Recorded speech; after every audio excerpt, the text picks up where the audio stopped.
Good morning, everybody. Today's date is October 26th, 2022. This is a regular meeting of the members of the State Liquor Authority being conducted in New York City with video conferencing to our Albany and Buffalo offices.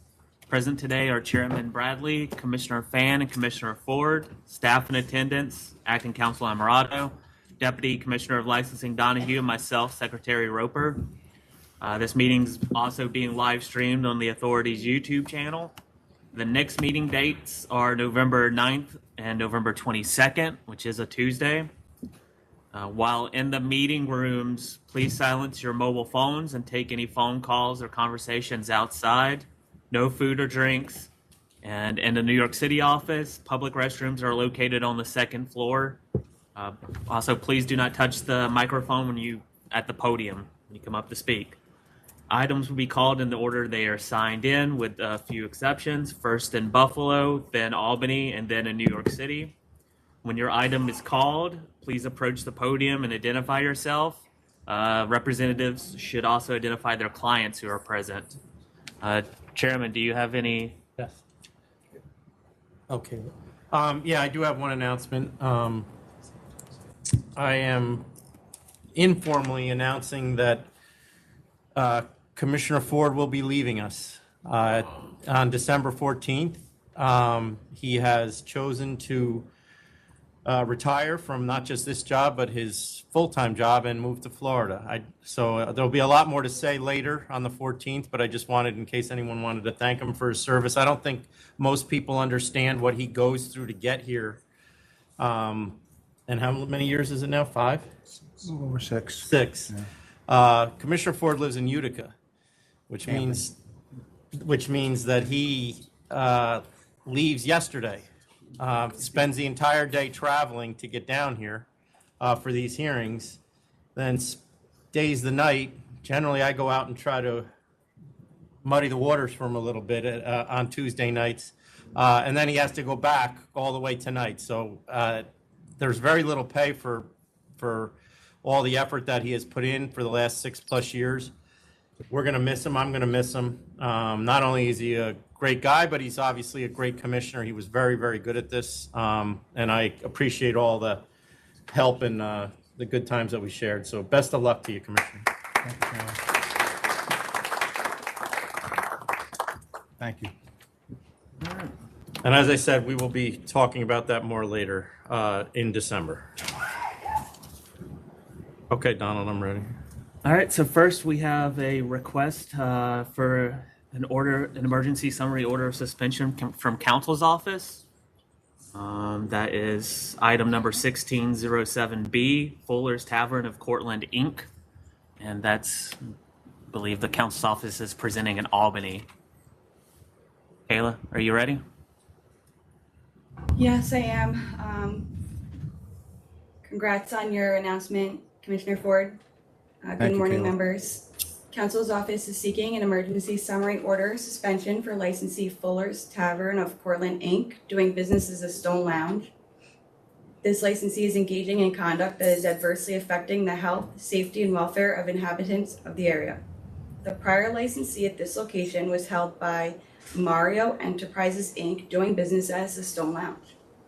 That license was summarily suspended and ultimately revoked in September 2018 after more than 50 charges for sales to minors, a focal point, and a sustained pattern of noise and disorder were sustained after hearing. The principal of that license is now the landlord of the current licensee, Fuller's Tavern. The principal of Fuller's Tavern, Cameron Fuller, worked for Mario Enterprises for many years as a security guard, a bartender, and a DJ. Mr. Fuller is using the same DBA, the Stone Lounge, for his present license of Fuller's Tavern of Cortland, Inc., as the prior licensee, Mario Enterprises, used.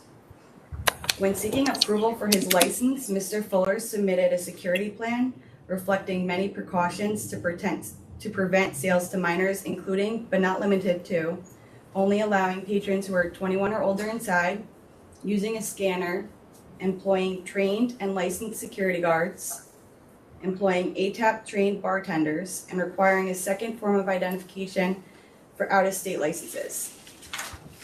The full board approved the license application on May 13th of 2020, but placed several stipulations on that license, including using a scanner and security guards.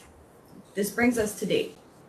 Around 10 p.m. last Wednesday night, a joint operation was conducted with SLA and DMV investigators and the Cortland Police Department. Upon entering the bar, there were 92 patrons inside. Despite the policy being 21 or older, of the 92 patrons, only 13 of them were 21 or older. SLA investigators were able to obtain affidavits from 13 minors who admitted to consuming alcohol. 12 of the 13 minors purchased the alcohol directly from a bartender who did not ask for identification first. 7 of those 12 were only 18. Portland Police Department issued a total of 77 tickets to minors and 1 to a security guard who was found to be holding 2 of the minors' IDs.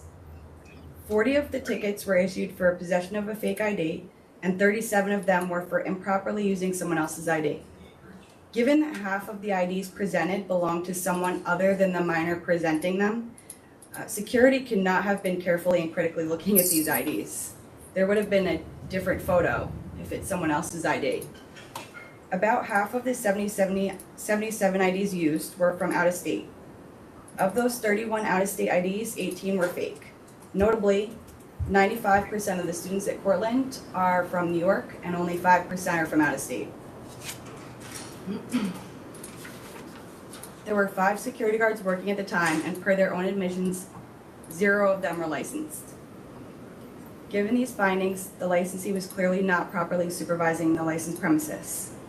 Given the number of minors that were found inside the premises and the number of minors who admitted to drinking and purchasing alcohol from the bar, and specifically the number of them who were only 18 years old, the licensee is clearly a risk to public health, safety, and welfare. Given that, Counsel's Office requests that this license be summarily suspended. Thank you. Do the members have any questions? Caleb, I think I recall granting this license. Was the previous license canceled here for the same thing? The prior license was revoked just a few years ago for, yes, the same thing, a large number of minors. And am I wrong that we lectured that guy at length about this? This location has. No, we knew that, but I mean, he got, a long I'm sure I lectured him. We all did. He wanted to keep the same name. I remember talking about this because he wanted to not lose the, I guess, momentum, for lack of a better word. He didn't. He didn't. All right. I don't have anything else. No. All right, so on the request, Commissioner Fan. It's most disappointing when we give a license back and then this happens again. Due to imminent threat to public health, safety, and welfare based on the evidence presented by Counsel Kayla here, I'm going to vote to summarily suspend this license. Commissioner Ford. I'm going to vote to summarily suspend this license as well. He did exactly what we warned him not to do. He did exactly what we, yes, kind of suspected might happen again. So I guess I'm not completely surprised. So I vote to summarily suspend as well. And Chairman Bradley. I'm going to vote to summarily suspend as well, based on the same ground. Thank you. Kayla. Thank you. Moving on to Buffalo, our items in Buffalo. First is 1565 Marigold Wines, LLC.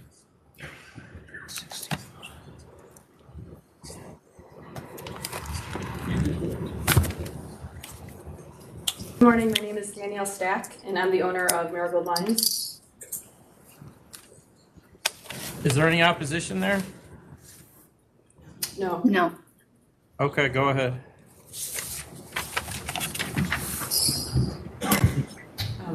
I'm here today because I would like to open a small natural wine store in Snyder, New York.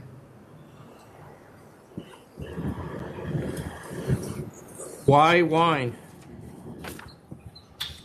I Why wine and not a full liquor store? just want to be a specialty store that just focuses on natural and organic and biodynamic wine. Over the years, I've educated myself and learned about natural wine and would like to bring the community just a different variety of wine that you don't necessarily see in other wine and liquor stores. There is one protest. One of the 4 closest stores protested. I did read that, and my store concept will be completely different than what that store provides. That is a liquor and wine store. Again, I just want to focus strictly on natural, organic, and biodynamic wine. And I don't plan on, taking their clientele, their customers. They're also located in Cheektowaga, New York, which is a different town than where my store is located. It's in Snyder, which is a hamlet in Amherst. You're near Damon University, right? Yes. Can I ask you how, if you're going to keep are you keeping your current day gig? Because it says you're going to staff the thing full-time yourself and you're not hiring any employees. To start, I plan on hiring employees, but to start, I wanted to just get it up and running and, get my license. And as soon as I'm able to hire an employee to run the store, I will get all the necessary unemployment, workers' comp insurance for that. But that is my plan, to hire employees. But to start it. I think he was asking you, are you quitting your current job? No, I don't plan on quitting my current job. I plan on doing anything with this endeavor outside of my work hours. I also work an alternate work schedule, which allows me to have one day off a week, so that's on Fridays. So I plan on doing anything after work and then Friday, Saturday, Sunday. So you're not going to be open like during the week, like during the day? Not until I am able to hire someone to physically be there during the day, but I do plan on doing everything, mainly for when people come out of work so that they have a spot to grab wine.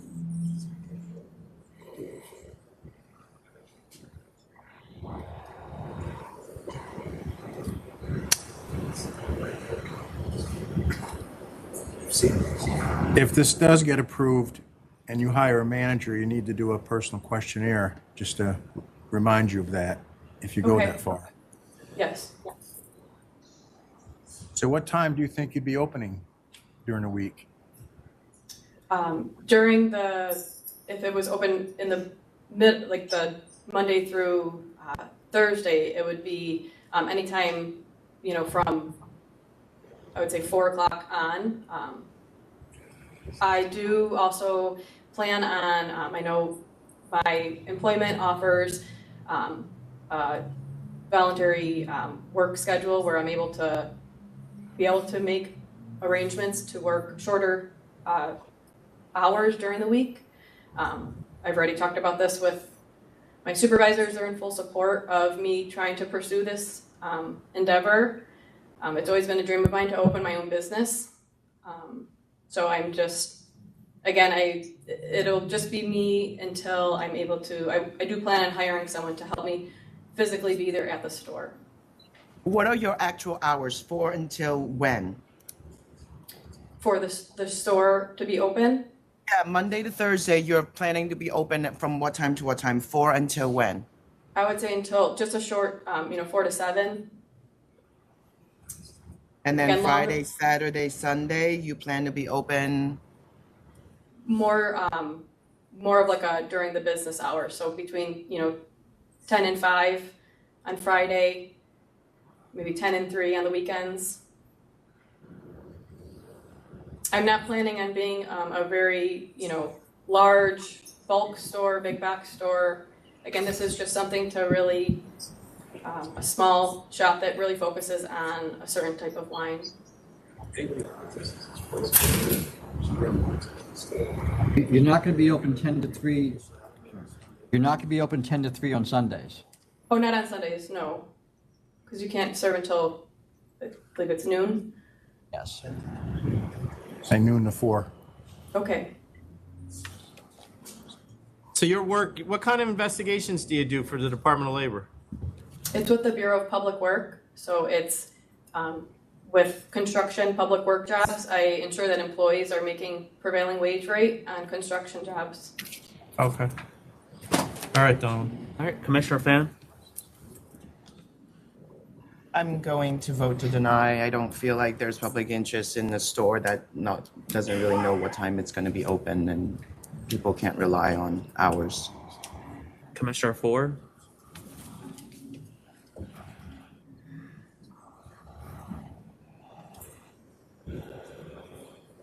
I think your hours are kind of scant, obviously, but you are such a small store, and you're doing a focused approach with just wine only, so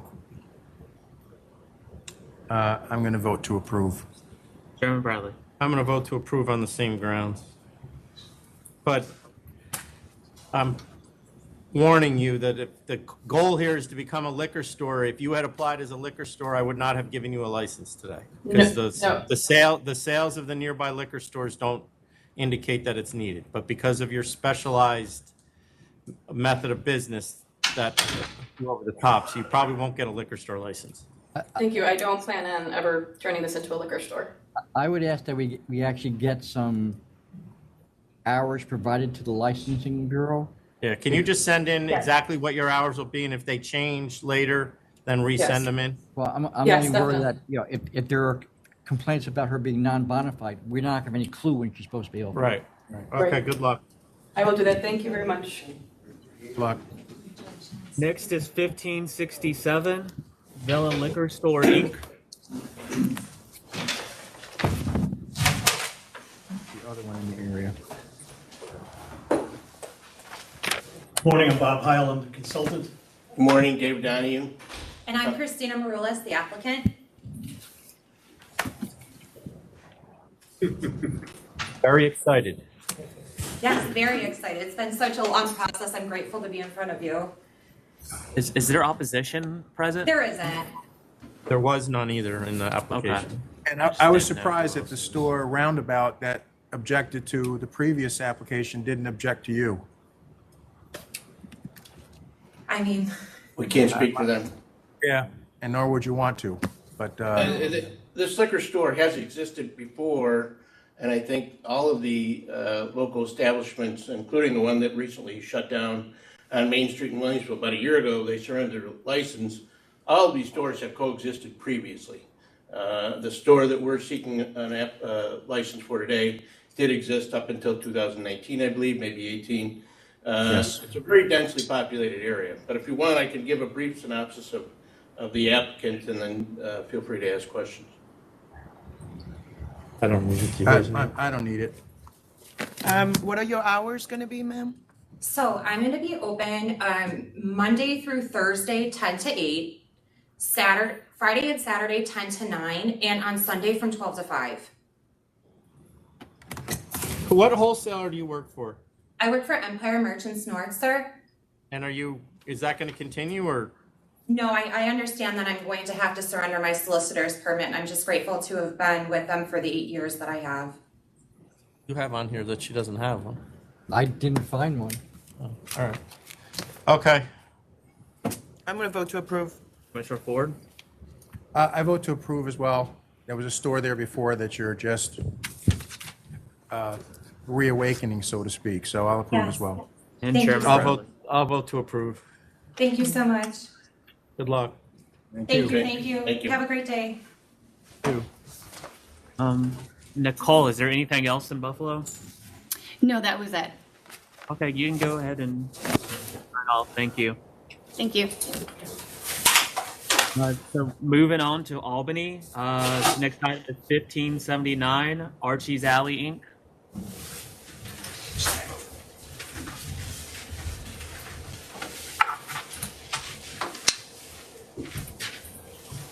Good morning. My name is Don Gerace. I represent the applicant, Archie's Alley, Inc. And also Lori Fernandez is here to speak on behalf of Archie's Alley, Inc. The issue here is the question of whether or not Church of the Lakes, an inlet, which is approximately 110 feet away from the establishment, is exclusively used for worship. There have been much submissions to the State Liquor Authority regarding that. When the investigator, and those submissions have occurred after the investigator went to inlet.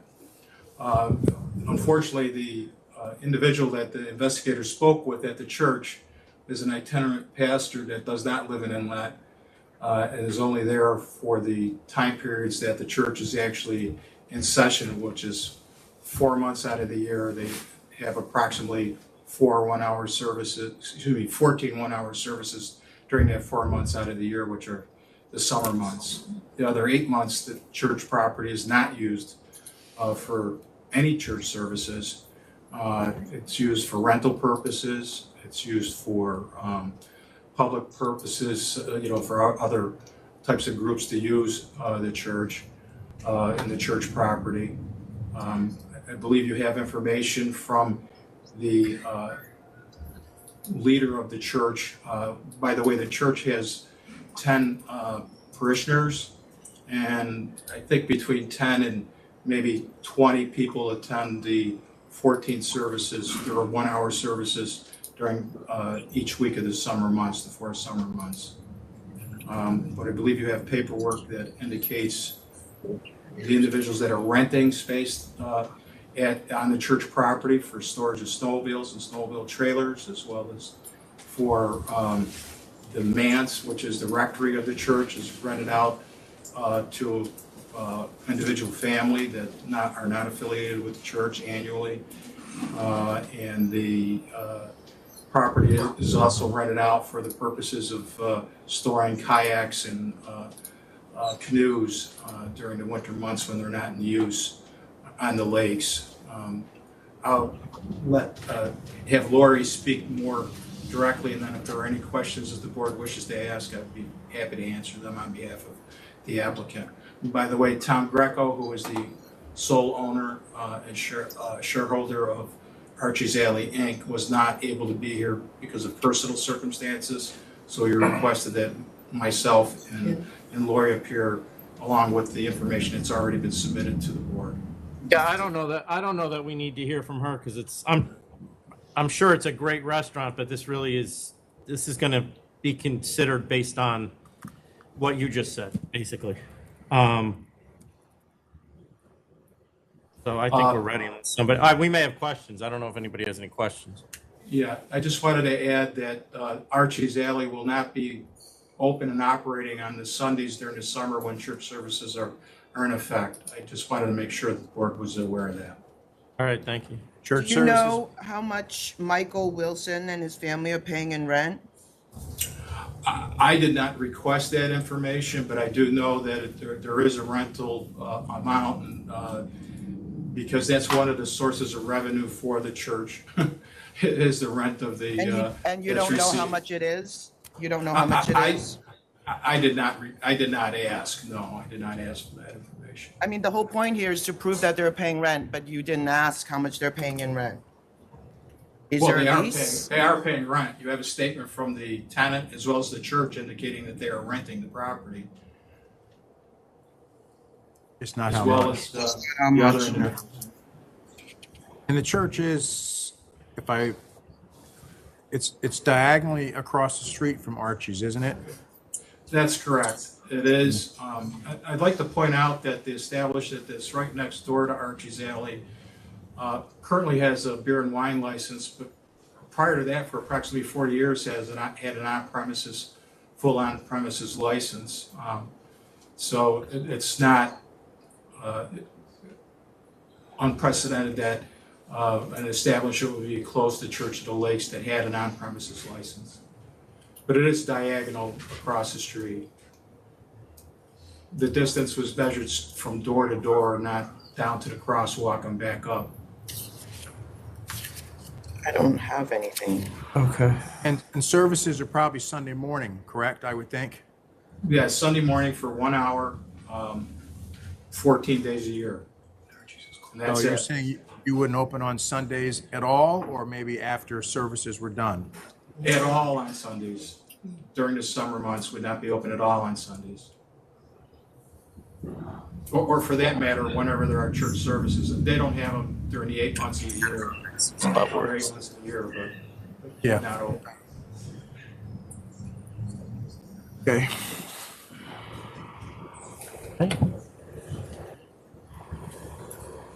We're investigating point. Sure. All right, we're ready, Donna. On the request for reconsideration, Yes, I'll vote yes. Commissioner Ford, I vote yes on reconsideration as well. I do as well. Bradley. I mean, it's a return to, Sure, go back to licensing? Sure, that's fine. Or we can issue it here. Well, you don't have the application before. Yeah, then, no. So then basically, what we just granted reconsideration on the application, saying that the church is not exclusively used as a church. That's what the ruling was. Thank Correct, you. Don? That's what the ruling is. okay. Okay, so the application is returned to licensing. Thank you. All right. Thank you very much. Thank you. Welcome. Next is 1559. That's Apple Wine and Liquor Corp.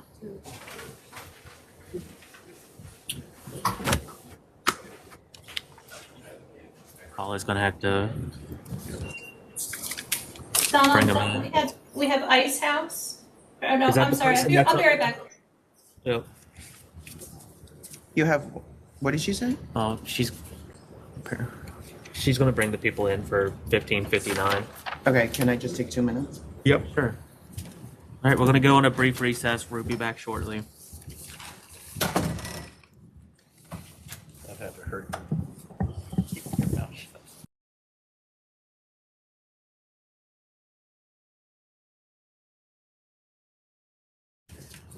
Paula, we're gonna go on a brief recess. So members will be back shortly. Okay, thank you.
We're back on the record after a brief recess. Again, next item is 1559 Apple Wine and Liquor Corp. Good morning. Forgive me, I seem to have lost my voice. Congratulations, Commissioner Ford, and thank you for your service. Thank you. John Springer for the applicant. Mr. Narinder Singh, he's appearing in Albany, I believe there's opposition. That's correct. Yep, go ahead and pull up sorry. the opposition, Would like Paula. this Who wants to speak opposition first? would like to speak first. Is somebody there in opposition? Please state your name for the record. Hello, my name is Frank Salamone.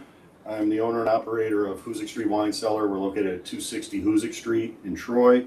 We are presently less than 2,000 feet away from the proposed liquor license here. We definitely protest this. Reasons being, number one, there hasn't been an increase in the population in Troy. According to the last statistics we found, Troy's population has gone down 0.7%. There hasn't been a public outcry for a new liquor store in this location. Again, my store is less than 2,000 feet away. There are 3 stores within 2 miles of this location, 5 stores between 2.8 and 4.4 miles, and there's a big box store located 6.4 miles from this location. So these stores all come in different sizes with all kinds of options for the customers. Do you own the store, sir? I'm sorry? You own the store? Yes, I do. I've owned it for 21 years. I just don't have numbers. You don't have to give me specific numbers, but can you kind of generally explain the trend of your sale numbers? Well, Okay, and before you do that, can I ask you why you didn't respond to the letter requesting the numbers? I did respond, and my lawyer's Yeah, here. He we has them shown that they were on file. Do you want the numbers? Yeah, Well, just give me ballpark showing the trend. Okay. So ballparks, this year to date, I'm down 20.3 versus last year in sales. I'm down 39.8% in sales versus 2020. And right now my sales are even as 2019 sales. Now that is after a lot of price increases. So if you take them in consideration, our sales are going to be down from the 2019 level. Got it. Okay. the applicant, you're giving us percentages, not numbers. The applicant was I able can give you the to numbers. obtain, the applicant was able to obtain your numbers through a realtor, which I had questions about. But it says your sales rose from 2.9 million in 2018 to 3.1 million in 2019 to 4.4 million in 2020. And No, then from those that numbers on, are completely inaccurate. I don't know where you've got them from. I've got my Okay. sales numbers. I can give them to you for the record right now. I've got them right in front let's of me. hear them. Let's hear them. All right. 2021, 2,955,957. 2020, 3,443,789. In 2019, 2,426,400. This year to date, we're at 2,457,33. Okay. This is, yeah, which didn't have, it's actually closer than I had thought, so. All right, thank you, sir. Thanks for coming. Can I continue my? Or is that? Yeah, go ahead. Go ahead. All right, I'm just saying, the community is well served. We carry 818 New York State wine SKUs and 92 New York State distillery SKUs. So we support and promote the New York State brands. Safety is a concern in this location where he wants to put the liquor store. Back in 1997, there used to be a liquor store there. The clerk was robbed, stabbed multiple times, and the person that did it jumped in the trunk of a car and hid. That owner of that liquor store, Tom Garrett, moved his location up into Brunswick a couple years after, and crime has gotten worse in Troy. There's a big homeless problem. There's a big drug problem. Parking in that liquor store, parking in that lot at night, coming out with a bottle of liquor is probably not the safest place to be. That said, But yours is? we are. I've been in business 21 years. We've never been robbed, knock on wood, except for just theft off shelves. We're in a well-lit location with a parking lot where you can park park right up front, walk in and out. You don't have to walk to your car, you know, in the back of the parking lot with a bottle of liquor. We have a hotel right across the street. We've got 22 cameras, high definition. The police say we have the best cameras in the city. And like I said, I mean, we've been there 21 years. The community knows us. They respect us. We help them with a lot of their charity events. And, you know, we've had a great, you know, relationship with the city, and we've never had a problem. Okay, thank you. Thank you.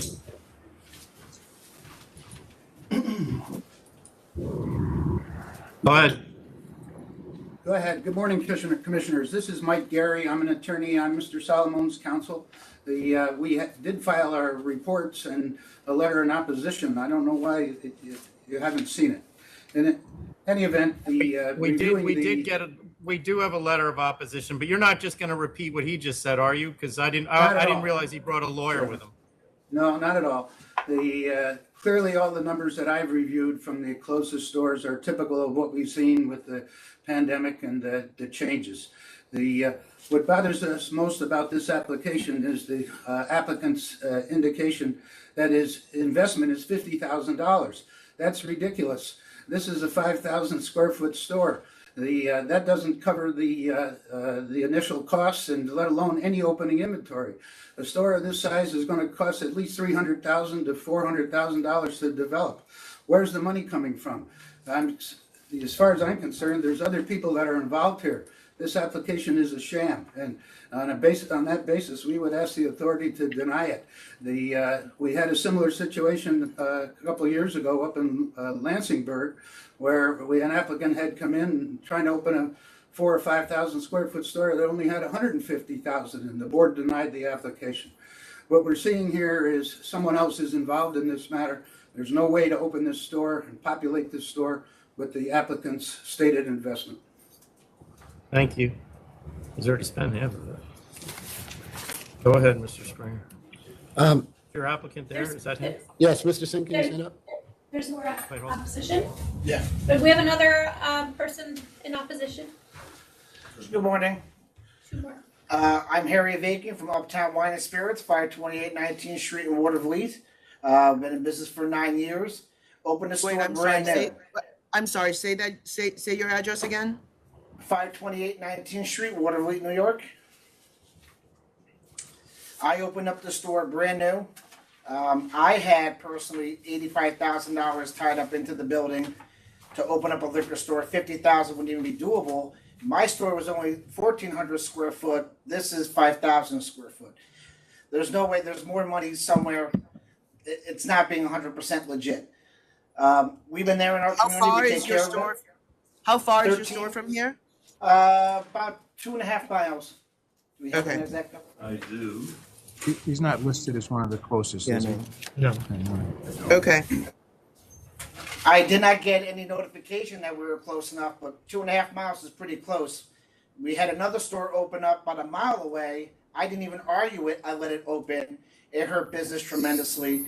I wish the other store a lot of luck, and I hope they do succeed. But there are a lot of stores within my region, within a 4-mile radius, about 7 stores. Another store really isn't needed in the area. Our sales have gone down since COVID. Our sales are about almost even to 2021. But from 2019 to 2021, yes, we had a spike, but it also went down. There's not much more growth in Troy and Watervliet to be supporting another store. Okay. Thank you. Thank you. Okay. Thank you. Thank you.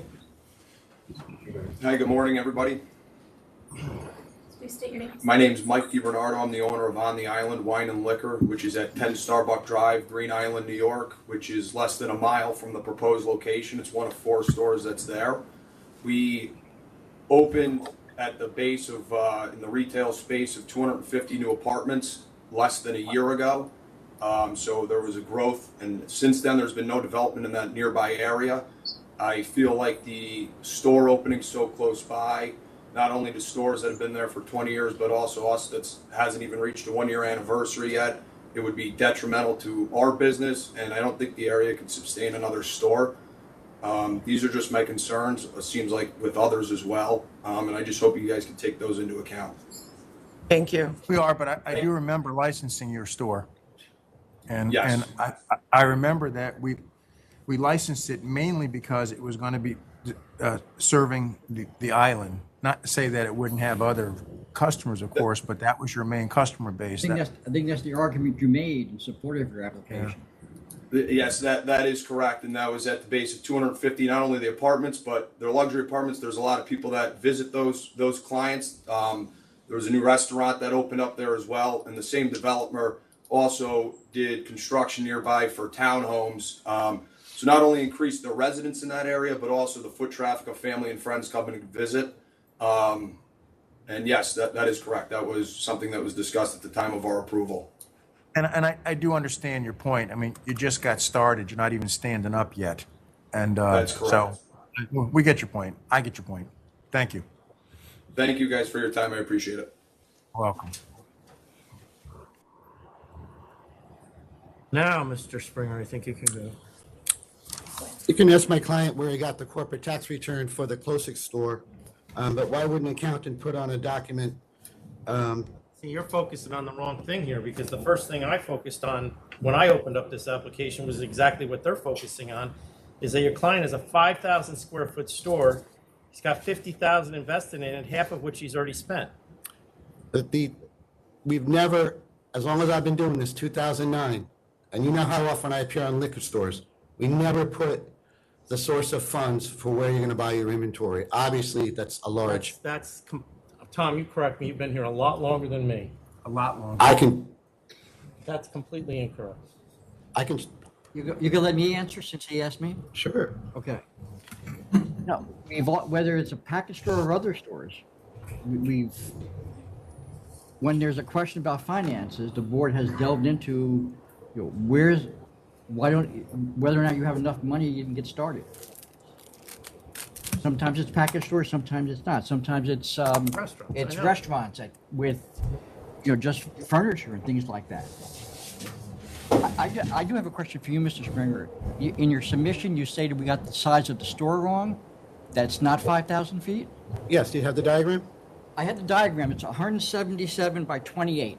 That's 4,956 square feet. Your establishment questionnaire says 5,000 square feet. So how did we get the size of the store wrong?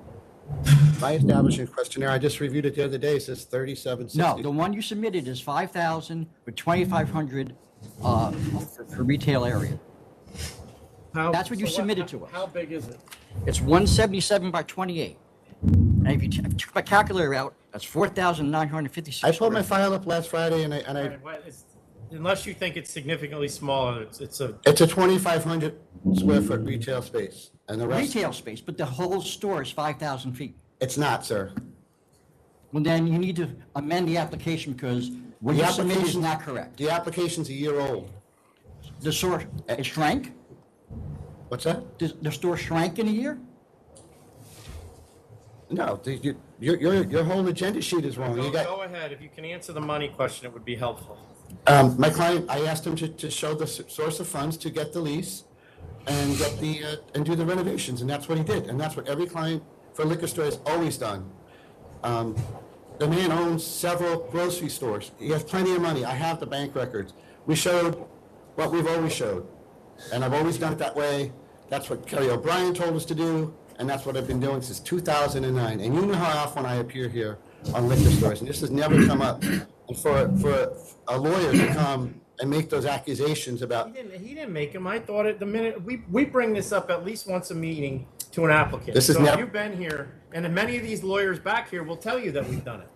So if you're going to sit there and tell us you don't listen to the meetings, well, that's one thing. But we bring this up regularly. Well, you've never done it. It's not always me. Sometimes it's Commissioner Fan, and sometimes it's Commissioner Ford. Yeah, we regularly look at the numbers and see if it makes sense with what someone is investing in a business. It's one of the first things we all look at. The way I've always was told to do it, and I've never varied. The man, you've got his personal questionnaire. He owns several grocery stores. He's got plenty of revenue. The landlord did a lot of the renovations. The landlord really wanted this. This is this shopping center was built in 1950. in any event, you have the tax returns. So 3 of the 4 closest stores have increasing sales, which is suggestive of consumer demand. The closest store is doing very well. He doesn't have a lot of draws there. He didn't mention that his store is for sale, and there's a pending transfer application. And he recently sold his beer store, which is right next to his liquor store. I don't know why that That was not my store. relevant. That was not my store. Stores, oh, hold on, sir. We'll let you talk. You can talk. I just don't understand why that'd be relevant. It's open. It's a store. Okay. And in any event, there's not much draws there. They got a hotel across the street and a beer store next door. There's not much. We're in a large shopping center. I gave you all the tenants that are in there, the square footage, the age, the amount of parking. Is it a Big Lots center, shopping center, Big Lots? Is that what's there? Big Lots is in there. Save a Lot supermarket's in there. There's a Rainbow. It's on my the last page. The Big Lots is down Planned Parenthood. It's not a Big Lots. All right.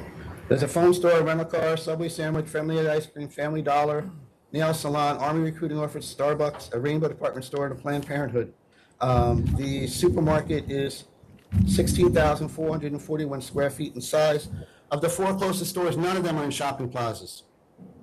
I sent you pictures of the store downtown, which is 22 2nd Street Wine Company. It's in a house. And their website, it describes what they are. They're a very small specialty wine store. The store in Green Island, you remember it? I gave you the quotes from the hearing. This is going to be their customer base. That's what they said. This is 1.2 miles away, across a bridge, up the highway, and across a river. The applicant has industry experience. And the sales are good.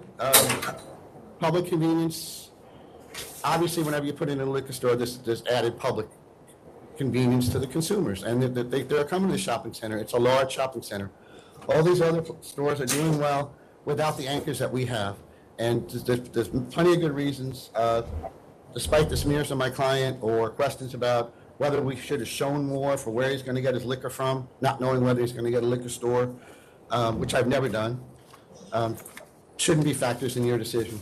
You got good gross sales, plenty of draws, a qualified applicant. No, nobody is smearing Mr. Singh. Mr. Singh, I hope you don't think we are. We're asking questions, okay? The attorney did. All right.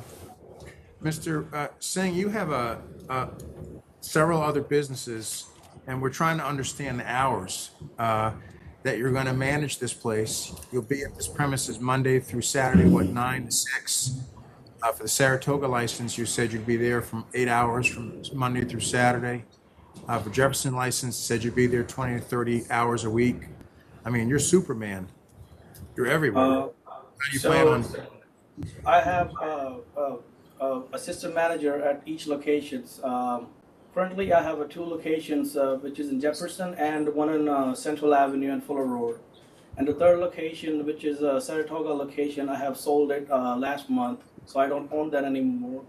However, I will be at this location myself with my other 2 clerks, day-to-day operations.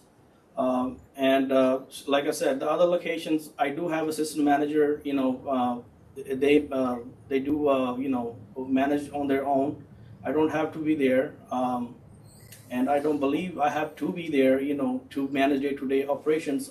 However, I go there once a week to make sure, which is Jefferson County. I go there once a week to make sure everything is running fine, and the one on Fuller Road, I go there pretty much every other day to make sure everything is running fine. And so that's what I believe. So you're not spending the hours that you've indicated previously? I was. But you're not now, okay. Not now, since they are, managed by my assistant manager. So, I believe I do not have to be there, if the operations are running smooth. And those statements indicated his his intentions at the time of filing of those applications sometime in the past. Well, then he should have amended them. Every time people change their hours, you want amended supervision? If someone's telling me they're managing a place, I expect that they would be there longer than an hour a day. If he's not managing it, that means someone else is. Well, he is- Then you should file that manager with us. He is still managing. He doesn't have a liquor store yet.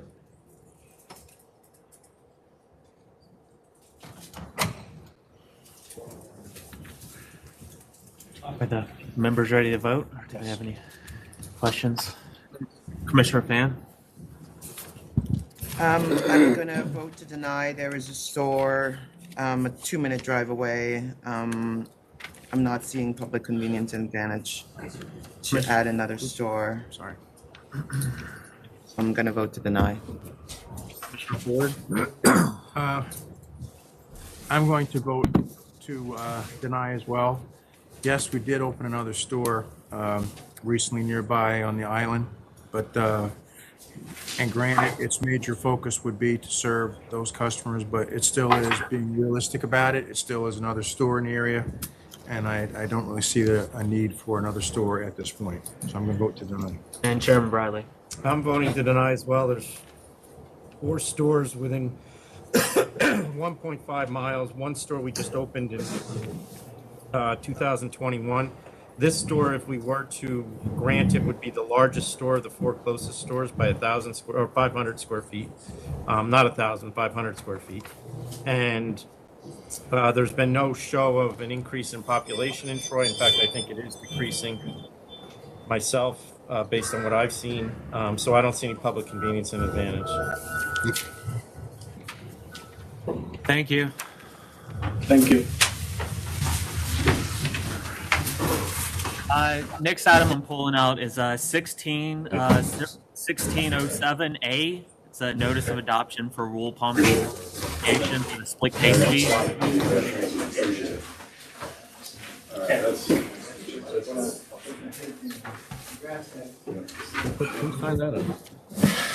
Paul's here to speak on it. Yeah, good morning, Chairman, Commissioners. Paul Caraminal here from Counsel's office on the regulatory package for split case fees. We forwarded to you already a proposed notice of adoption for the split case fees regulations package consisting of the amendments to Part 65.4D and 65.4E. And the amendments would ensure that smaller retailers are not unlawfully discriminated against by wholesalers through the charging of exorbitant split case fees. Let's see, the package was published in the State Register in June 2022, and the statutorily required minimum 60-day period from publication has already expired. Also enclosed, we already forwarded you the assessment of public comment that we prepared when we relative to all of the public comments that were written that we had already received from the general public on this matter.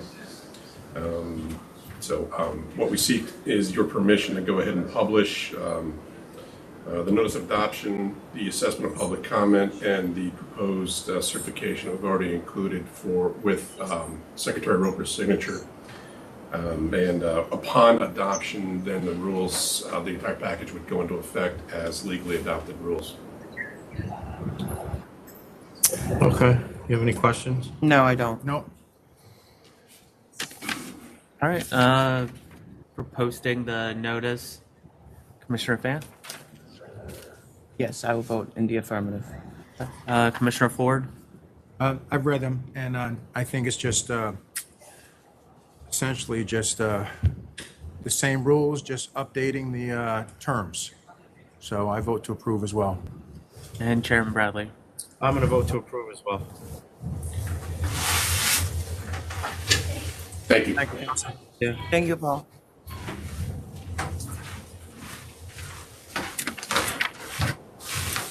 Next item I have is 1591. That's PKVM LLC. 1591. Yeah, 1591.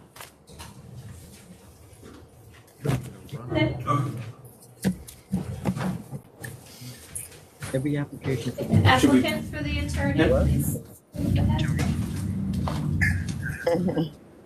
We do have opposition. Let them put can the applicant put their name on first?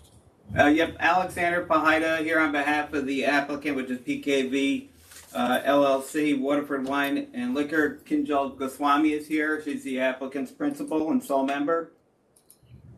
Okay, can you take a seat and let the opposition go? Sure.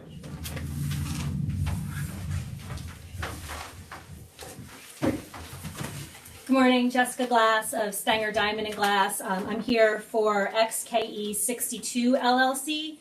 With me today, I have the principals of three of the principals of XKE 62. I have Kevin Baines, Nicole Stewart, and Jason Wellington.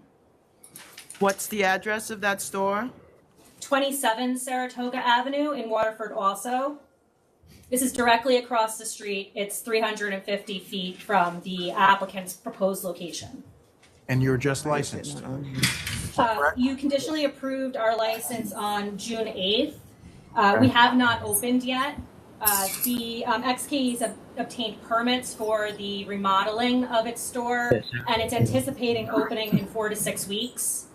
Our position is there haven't been any changes to the Waterford market or population which would justify the addition of a second store at this time, particularly given that our store's impact on demand for alcohol in the area and sales of surrounding stores has not yet been determined because we have not opened.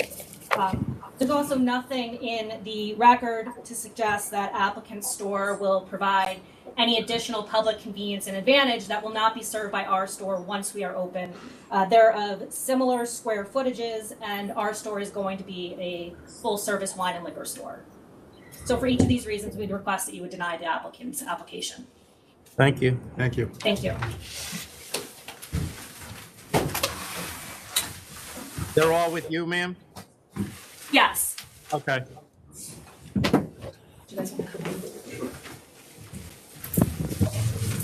Go ahead. All right. Well, they've hit the main issue here. Our application was put in about 3 weeks after theirs was put in. They are directly across the street from us, and they were permitted back on June 8th. Like she said, they haven't opened yet.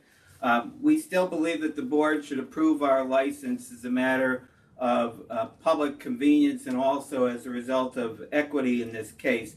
The public convenience portion, if you look at the aerial map of the area that's in question, most of the residences around this particular location lie on the west side of Route 32, which is Saratoga Avenue.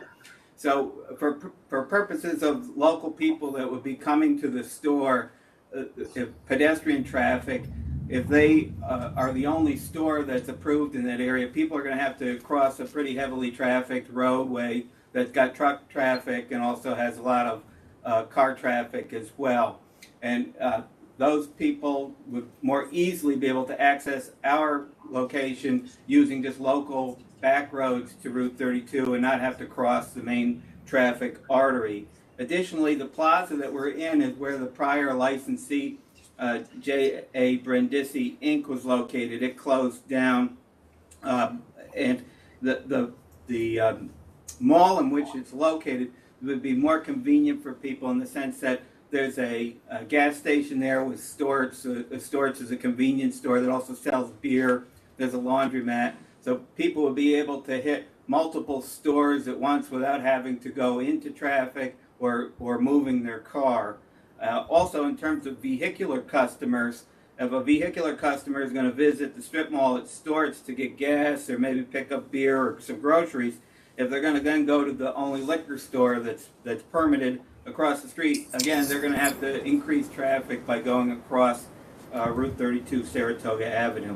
And then just in terms of equity, my client started to speak with J.A. Brindisi before they went out of business in an attempt to purchase it, and that was not met with a reciprocation. And then she went to, as it was failing, she went to Stewart's in an attempt to try to get a location at that strip mall so she could open. Stewart's kind of dragged things out because the old licensee, JHER Brindisi, had not yet gone out of business, hadn't surrendered its license. And by the time they got the letter of intent done, unfortunately, the objectant here had already filed their application, so they beat us by about a month. So in terms of the applicant was attempting to get the license, it was being diligent, and just had a hurdle that the other side didn't have because they didn't have to deal with stores. So those are my bases. Also, my client has some experience since the application was submitted. She has been working in a liquor store as a clerk. She's got some experience now and has some back office too. So she's got experience and very capable and able to go and run the store.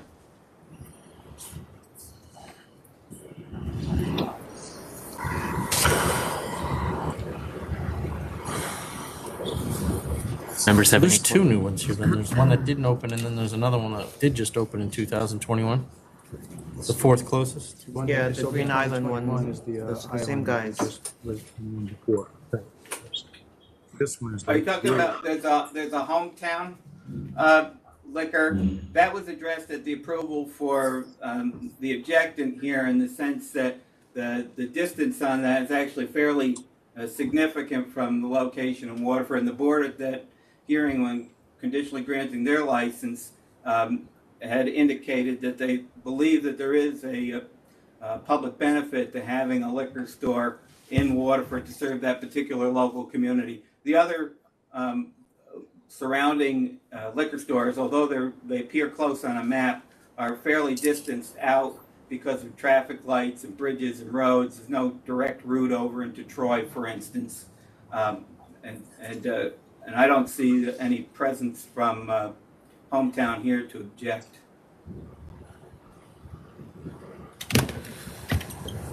Does her husband own a store? Yes. Yes, he does, up in Saratoga. She worked there? Yes, I worked there to get experience. Yeah, she started to work there as a clerk. We have that? He's listed, the spouse is listed as an owner. She didn't work there at the time of the application, but the application's approximately, I think a little year old. It was submitted in 2021, in September, I think. During the COVID, yeah, I did work there. Just going forward, if there are changes, the application should be updated. That's fair, yeah, we could make that update. I don't mean just for this one, I mean just going forward in the future, if you have an application and there are changes after it's filed, you should update the application. Understood.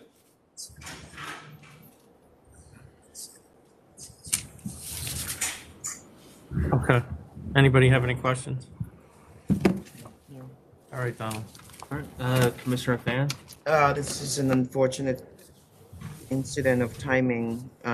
Since we have a store that we already licensed and has not opened yet, I don't find public convenience and advantage in opening yet another one, so I'm going to vote to deny. Commissioner Ford.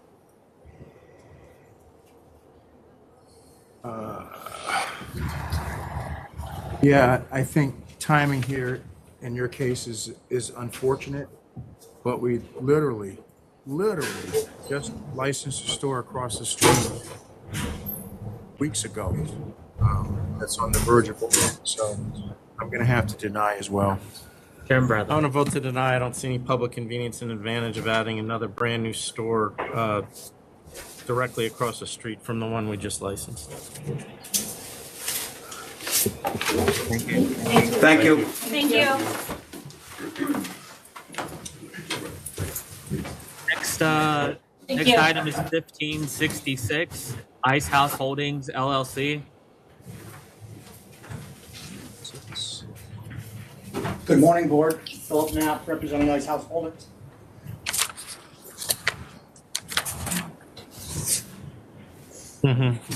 There's someone Is in there opposition. any opposition there? No, sir. All right, Donald, I think we're ready. All right, Commissioner Fan. This proposed liquor store is in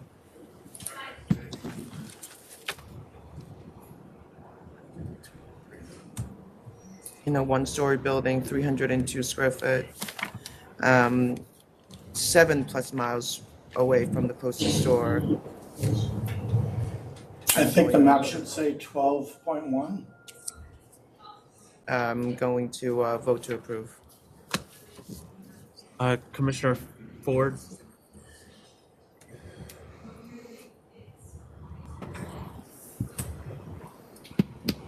It is a super small store, but it's only going to be open between May and September, what, about 3 months? And the lease requires the applicant to vacate the premises by October 15th. Why? Well, that was in the original lease for the grocery store next door, and he used the same lease template. He would change that to whatever we need to change it to, but we plan to be open 6 months and then surrender our license for the other 6. But the goal is to build the business for the area and the surrounding hamlets and try to be open 9 months.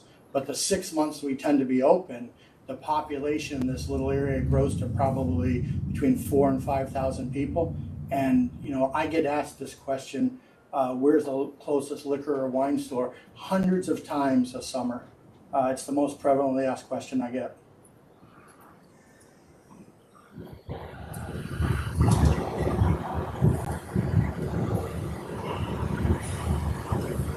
What about JSW High Peaks? Aren't they there all year?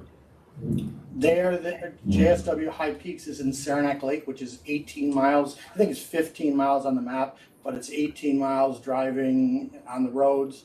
And we're not going to serve the same clientele. I serve the lake and the resort area and the vacation homes, the biggest campsite in New York State, which is Fish Creek. We have over 1,000 campsites right there. I expect that we will definitely serve public convenience by being there. Well, I mean, there's a lot of snowmobilers and winter activity up there as well in the Adirondack Park. I know that. It's a lot more than just the summer up there. A lot There more. is. Yes. And with the rail trail being developed, I think the rail trail is supposed to be finished next year by September.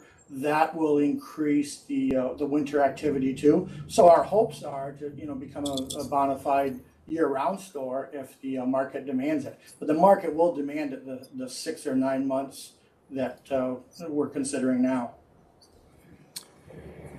I was going to vote to deny, but if you will commit to opening up for 6 months, if you'll do that now. I will do that for a full. We should have changed that before submission. So I just didn't have the dates, down pat when I first sent the application in. But I will commit to a full 6 months. And it is such a small store, and even for that 6 months, it still does serve in my opinion, public convenience and advantage for Saranac Lake. So I'm going to vote to approve as well. And Chairman Bradley.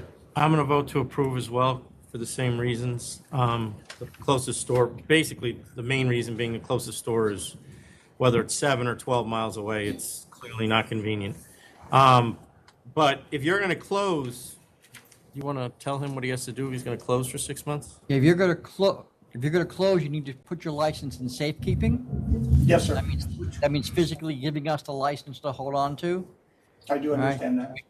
We can also, there are some advisories out there that explain what you can do with your inventory while you're closed. Yes, sir. I will check into that immediately. All right, good luck. Good luck. Thank you very much, Board. Appreciate it. Welcome. Next item is 1551, FUD Nominal LLC. Oh, nominal.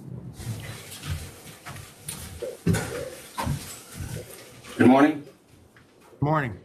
My name is Wade Marble. I'm a licensing consultant, and I have the two principals of the business here, Natran and Chowtran. This was recommended to be disapproved on 500-foot hearing. I believe we've submitted a lot of substantiation for why that should be reversed. In their application, they stated that, or maybe it was in the 500 hearing report submission, that they have hours from 11:30 to 8 p.m.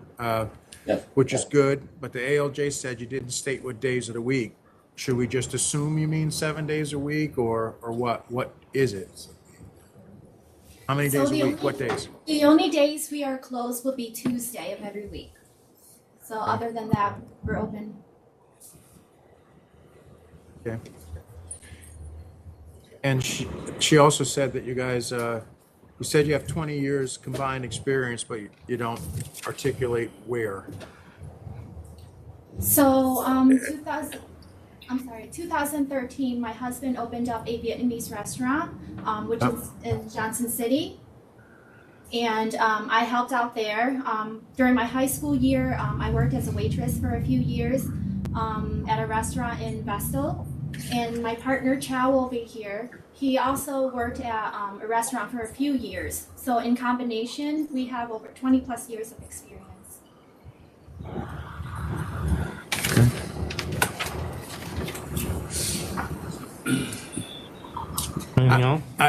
It looks like a really nice place. I'm looking at the pictures. And I love the name. So that matters, but whatever. I'm ready. Okay, Don. Commissioner Fan? I'm going to vote to approve background music only 11 p.m. across the board. Commissioner Ford? I'm going to vote to approve as well, and you can be open as many days a week as you want. I don't care. I'm going to vote to approve as well with the same hours and music. Good luck. Thank you. We did put in our papers, we would like to extend the hours to 10 o'clock, if you please. I just gave you 11 p.m. Okay, She just thank you. gave you 11 closed. That means Great. closed at 11. I missed that, thank you. All right. It's all right. Good luck. You're welcome. Good luck. Thank you. Thank you. And Paula, there's nothing else in Albany, correct? Correct, sir. All right, you can sign off. Thank you. All right. Next in New York City is 1558 Westchester Wine Curators, LLC. Good morning, everyone. I'm here with Dr. Alyssa Albright and James Gallagher. They are the principals of Westchester Wine Curators, LLC. We come before you. I don't know if there's any opposition. Nope. We did get one protest, but apparently they are not here.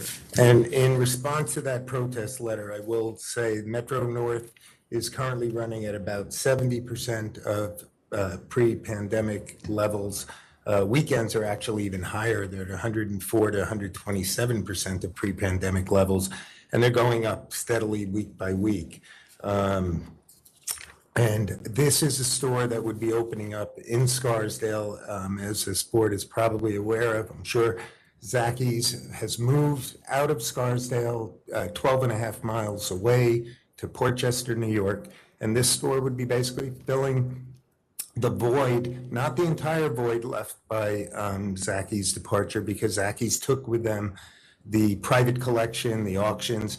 They're not looking for that segment. This is simply, they're going to be doing deliveries and having a retail presence again in the village of Scarsdale, which one does not exist currently. If there are any questions, comments, we're here. Is this just a wine store? No, it's wine and liquor. Where was Zacky's before? How far away? I think it was 379 feet away. And it's since It's- started. They picked up and left. Yeah. They removed. All right. So, I mean, this to me is a classic case of a replacement store. Any questions? No. Commissioner Fan? I'm going to vote to approve. Thank you. Commissioner Ford? I'll vote to approve as well. I do have one question. Sure. Well, I guess it doesn't matter now. No. So you're not going to work there because you're going to keep your permanent position? Yes. You can mention. Yeah, but dentistry is not forever, so yeah. And your partner will be the full-time manager? Yes. Yes. Okay. All right, I'll vote to approve. Thank you. Thank you, everyone. Thank you. Next is 1598 SBWL Inc. 1598. Robert Romano again for, this is a alteration application which is increasing the size of the store approximately 50%. This is Vincente de la Cruz, who's the principal. He is, I think, admirably looking to increase the size of the store. Simply, he's going from bulletproof to non-bulletproof, and the additional space is going to be used mainly by customer aisles. Should be relatively I think easy. we're ready, Don. Yep. All right, Commissioner Fan I'm going to vote to approve. and Commissioner Ford. Oh, I'm sorry. He's still here, right? Yes, you are. I had to get that in here. I vote to approve as well. And Thank I'll Chair vote Brown. to approve. Thank you, everyone. It's good morning. Thank you. Next is 1578 San Paulo Hospitality LLC. Morning, Martin Mailer, Mailer Buscemi. Before I get into, I'm sorry, what number again? 78. on behalf of the bar that practices in New York, I wish to state that Commissioner Ford, you've been nothing but a gentleman. I mean, you may not have agreed with everything I said. I may not have agreed with everything you said, but you were fair, you were equitable, and you showed compassion. And I wish you well on your retirement. Thank you, Mr. Mailer. It's my understanding. I think there's opposition to this. So Behind you. There's actually no opposition. There's originally submitted as opposition, but since then, the community board has reconsidered the application that's before you. There's a full set of executed stipulations. You're actually coming up here to support the There's application?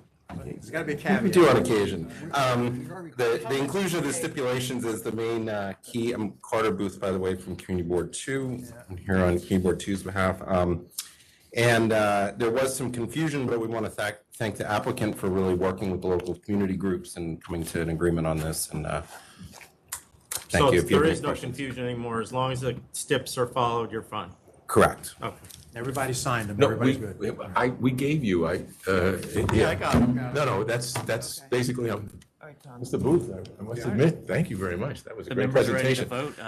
Commissioner Fan? Yeah, I think we're I'm ready. going to vote to approve adopting all the steps midnight across the board. Background music only and everything else. Commissioner Ford. Thanks. CV, STIPS, and what did you say, midnight across the board? Yes. I approve on the same terms. Mr. Booth, can I ask you one question? Now, when this came up, I didn't remember it, but I did spend a lot of time Yes. reviewing this. And it's already approved, so you don't have to worry about it. But I always. do we have any idea who built that structure? No. Do you have a feeling? Yes. So do I. Okay. All right, I'll vote to approve. The structure was. I know, not you Okay. guys. And the feeling is not your client, no. No, but it was knocked down. It's done. I know. Okay. Next is 1581 FULGUMS Rest and Bar Corp. Yes, Martin Mailer again of Mailer Buscemi. Mr. Buscemi couldn't make it today. This is his client. It's a CNC. If you have any questions of me, I will answer them. But the amount that was suggested is what we believe to be a fair and equitable amount, and council's But office- where is this place now, though, as far as activity? Is it the corporation active again? As was indicated by Mr. Buscemi, they've engaged an attorney in Albany to resurrect the corporation. It's all in the works. As I don't have to explain to another administrative agencies, things don't happen overnight, but we're. See, the problem, and somebody correct me if I'm wrong. Can we go outside for a second? Actually, I'm going to talk to council. Yep. We're going to go on a brief recess to conference with council. We'll be back on the record shortly.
All right, we're back on the record after a conference with council.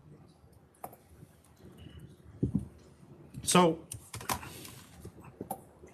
right now, we don't have an active corporation. No, Anyway. but the money is being paid, the attorney is doing what one does to get it reestablished. I know, but I don't understand, we can't let a non-existent corporation operate under a license, which you know.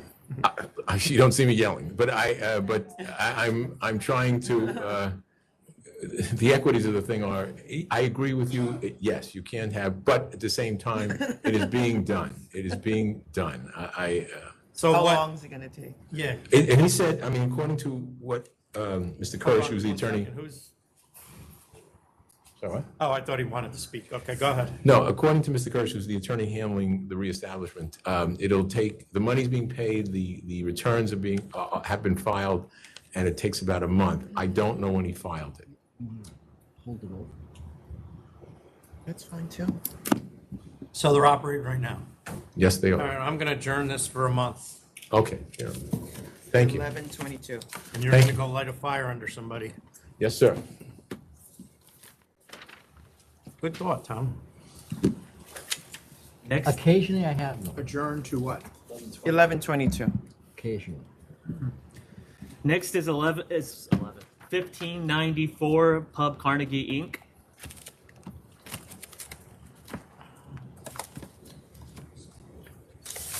Hi, good morning. Sorry, 1594. 1594. My name is Ji-hee Hong. I'm a representative for Pub Carnegie Inc. And also here with me is the applicant. He was never able to make it last 2 weeks meeting because he was very sick, but he's here now today. So the applicant was subject to 500 for hearing, but the question from 34, 37, 44, 45, the statement that it was indicated, I guess that was the main issue that was causing for disapproval. Because question number 34 was asking if the premise was ever licensed at the location, which was yes. We could find it on the record, and then we indicated that on the number 34. And going back to question 37, another question, if there was any history of disciplinary history, then what can he do for controlling it? But he actually put I don't know if you have the statement in front of you, his answers. I do. could. He was trying to actually add a support statement, if there's any. He have no relationship with the previous tenant. And then there's always a limit because we reach out to the landlord if there's any violation at that location. And then the landlord he said, not that he know of. And then we try, there's sometimes even though we're tracking the You record. can foil us. Oh, we didn't know we had to do up to the point, because most of the disciplinary history, actually, it will indicate on the website when we put in the serial number, and then it didn't pop up. So, but I don't see any adverse history. no, that's the thing. No, but, and you may not understand this, Mm. since I don't think you're here that often. Mm. Our ALJs do not have the application when they do the 500-foot hearing. Oh, Any okay. information Ah, they're getting it's- about the application is coming directly from you. Oh, okay. Actually, the instructions say that. Oh, okay, that's fine. So if you answer, I don't know. Oh, okay. That doesn't really help. Okay, so I'll just read out the. No, you don't need to. Oh, no? We know it now, but that's why it Yeah. ended up, that's why this had to come, that's the only reason this is here. Well, no, there's two other reasons. Yes, there's number 44 and 45. No. Oh, the deck. I see the So deck. Oh, you, sorry. in the application, this is a restaurant. Yes, it is. Right? It's gonna be open to 4 AM. Yes. But the application says the cook only works until 12 AM. No, the cook No, has no. to be there all the time. A cook. A cook. Yeah, but- It doesn't have to be the chef, but there has to be a cook there all the time. If it's a restaurant. If it's a restaurant. That's what makes it a restaurant. Oh, I And do. now and the I other do question is, understand. where is the outdoor deck It's located? right. It's a right outside. It's within the property. No, No. what side? What size? Front, back, side, where? In front size. Are you Front sure? side. Because in the application, it says the deck is in the back. In the public interest questionnaire, it says the deck is in the front. So basically, like our store, the front store used to be the address as 162 Cortland. Cut is at the corner. The landlord extend the property, but people see the back as a front because that's how like all the people sees. That's why we like kind of. So where would you say it is? Front or back? So that should be address to be 162 Depot Road. No. So, okay, the front door, is the deck in front in of the the right front in door? front, yes, entrance. In the middle side is entrance, and then there's a side. And it's on the landlord's property, it's not on municipal space, it's No, not no, on it's public not. space. Yes. Okay. And you're operating now as a restaurant? Yes. And how long have you been open? It's been half a year. You've been open for half a year. And you're doing deliveries as well? Yes. All right, Donald. All right, Commissioner Fan. All right, I'm gonna vote to approve 4 a.m. across the board, recorded background music only. Don't disturb your neighbors. Commissioner Ford. 4 a.m. across the board. I'll approve as well. I'll approve as well with the same conditions. Good luck. Just Thank have you. the cook there all the time. Okay, I'll make sure. Thank you. Thank you. Next is 1571, 401 West Operator, LLC. Oh, Jesus.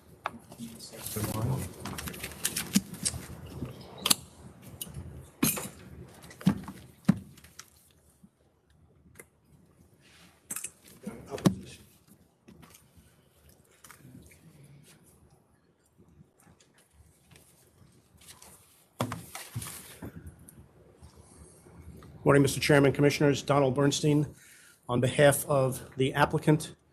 I know there's opposition here, but I'm prepared to proceed and explain this application to you. I'll let them go first. I mean, it's pretty straightforward. You're going to get your piece, but it's pretty straightforward.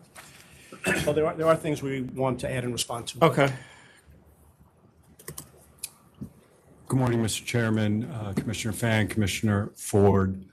I am Michael Ferrari by Farber Schneider Ferrari. I'm representing 150 Charles Street, the condominium there. I'm here with the president of the condominium, Stuart. And I am here with Mr. Firestein and Mr. Ehrman, who would like to speak and address some of the points for opposition. We can go in any order that you would care to hear from us. Whatever you want to do. Okay. Bill Firestein, which one is the chair of the board? This is, go ahead, why don't you introduce yourself? Thank you, Mr. Chairman and Commissioners. My name is Stuart Romanoff. I'm a resident of 150 Charles Street and the president of the 150 Charles condominium. I'm here today not only representing my family, but I'm here representing 330 residents in 93 apartments that live in the building. I want to point out that there's 65 apartments that have children, infants, and school age. Also important is to note that every single resident in the building is united against this application. How many of those 65 apartments with children face the outdoor courtyard? Ballpark. I would say the majority, and I'll explain why. 150 Charles Street is directly adjacent to the 401 property. It's a U-shaped building. It goes on Charles, it then goes south to 10th Street, and then it goes along 10th to the river. We have a courtyard here, as you can see, and the apartments face out and they face in. So there, to your question. Is it two apartments? Is it the same apartment that faces in and out, or? Many do. Many do. Most do, okay? And in fact, there are 174 windows that face in. So it's a significant amount within the building. And those are all operable windows? They're operable windows, yes. windows? Not all, but per code, most are. Can you point out to me where the courtyard is in that This drawing? is the courtyard right here, That whole wooded area. the whole wooded area, and also, can you go to the pictures Show me here? which one is 401.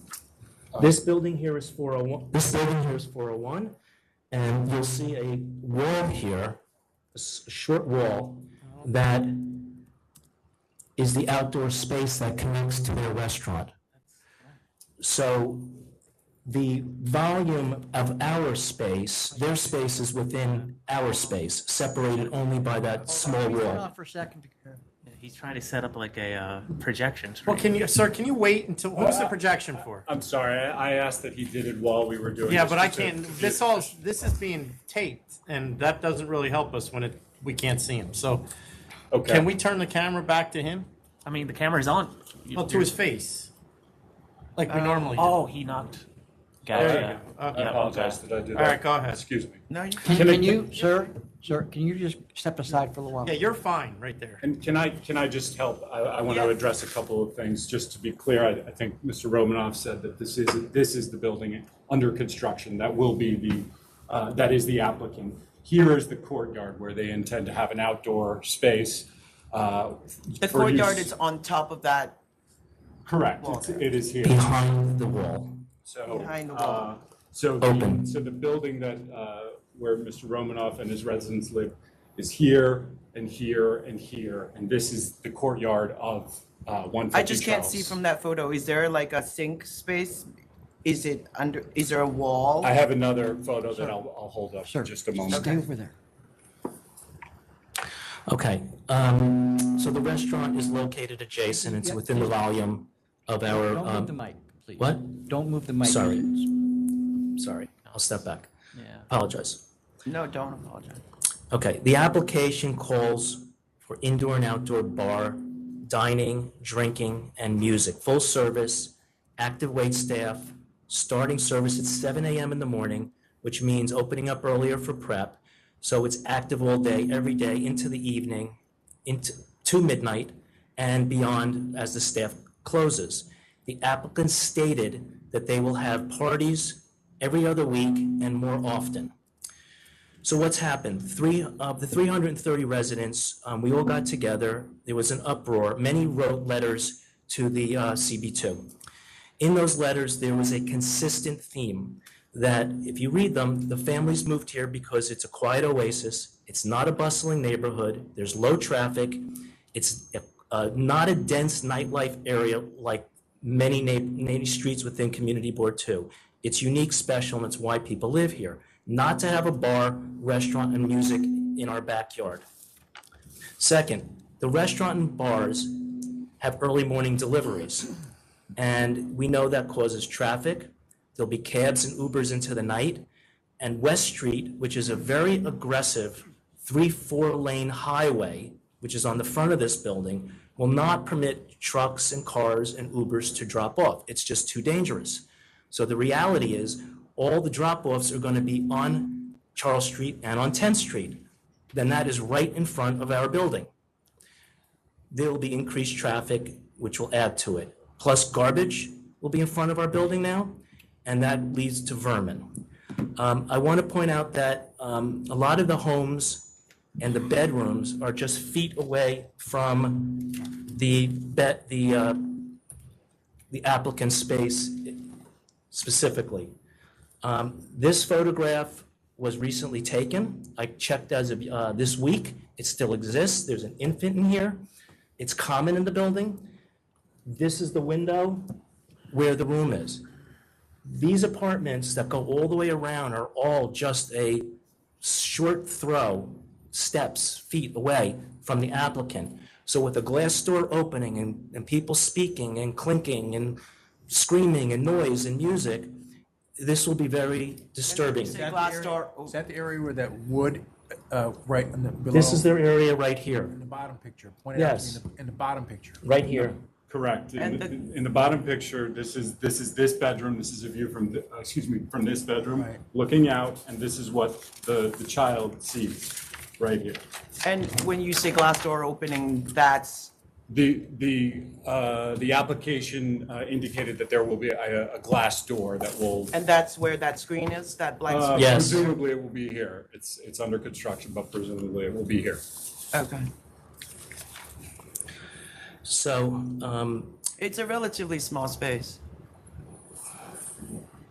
It allows for at least 29 people.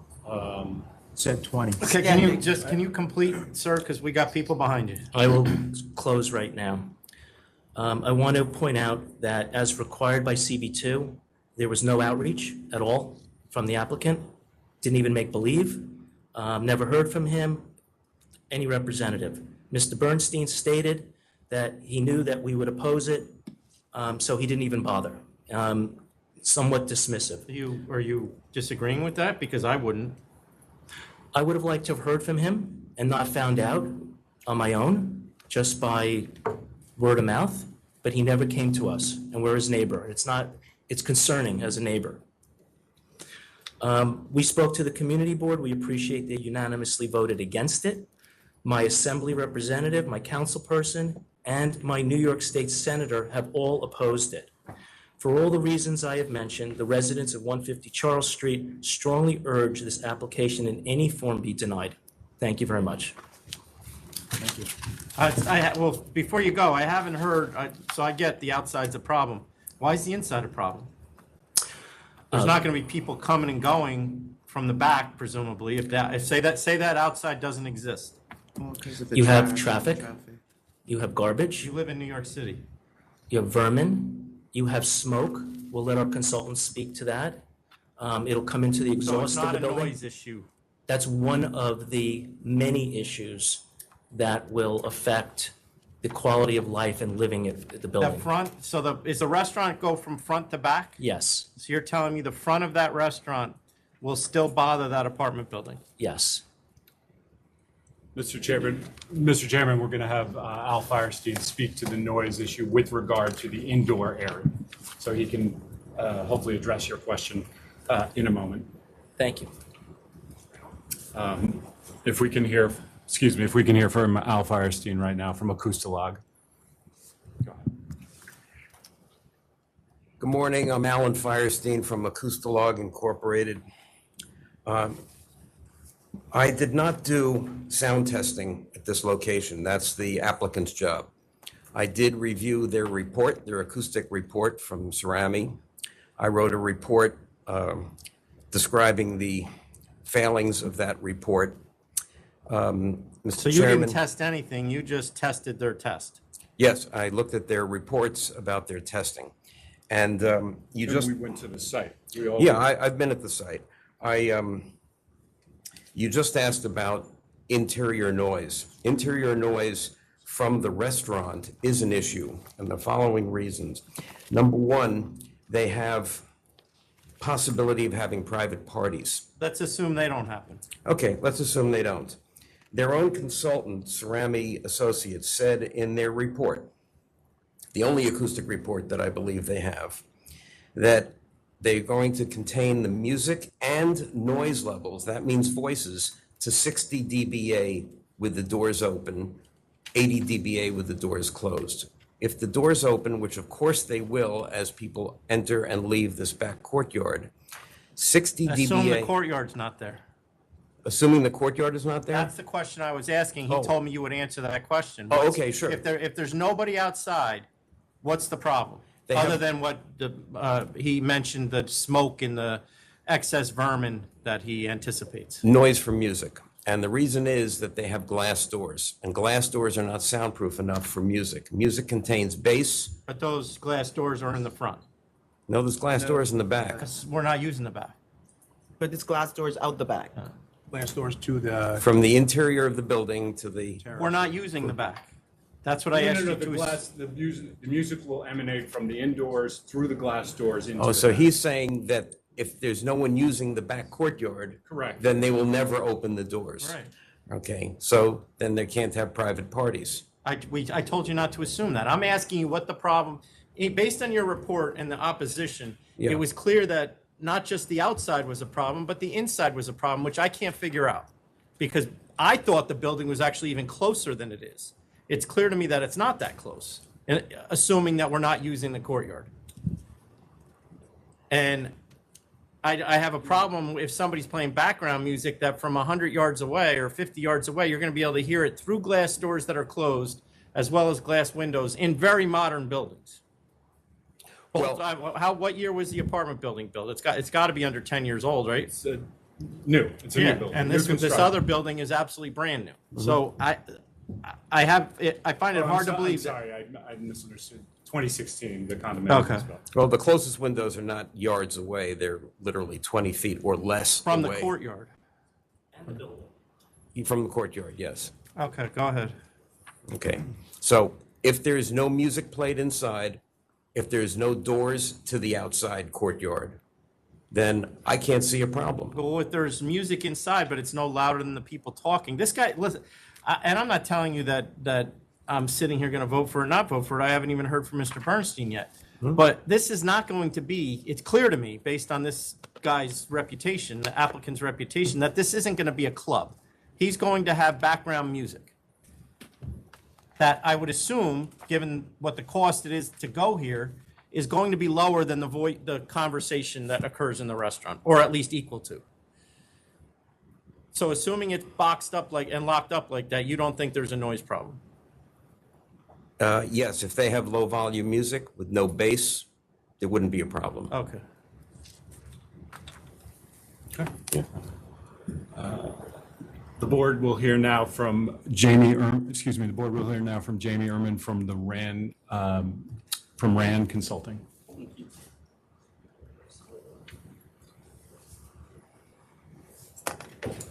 Go ahead. Which means it's going to be used even less.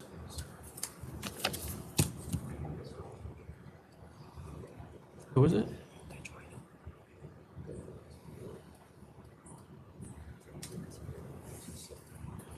Well, they can't. Do you want me to hold it? Because it's illegal. Here, It's okay. illegal. All right. That's what they're worried about. Mr. Ferrari, do you have a copy of the elected letter?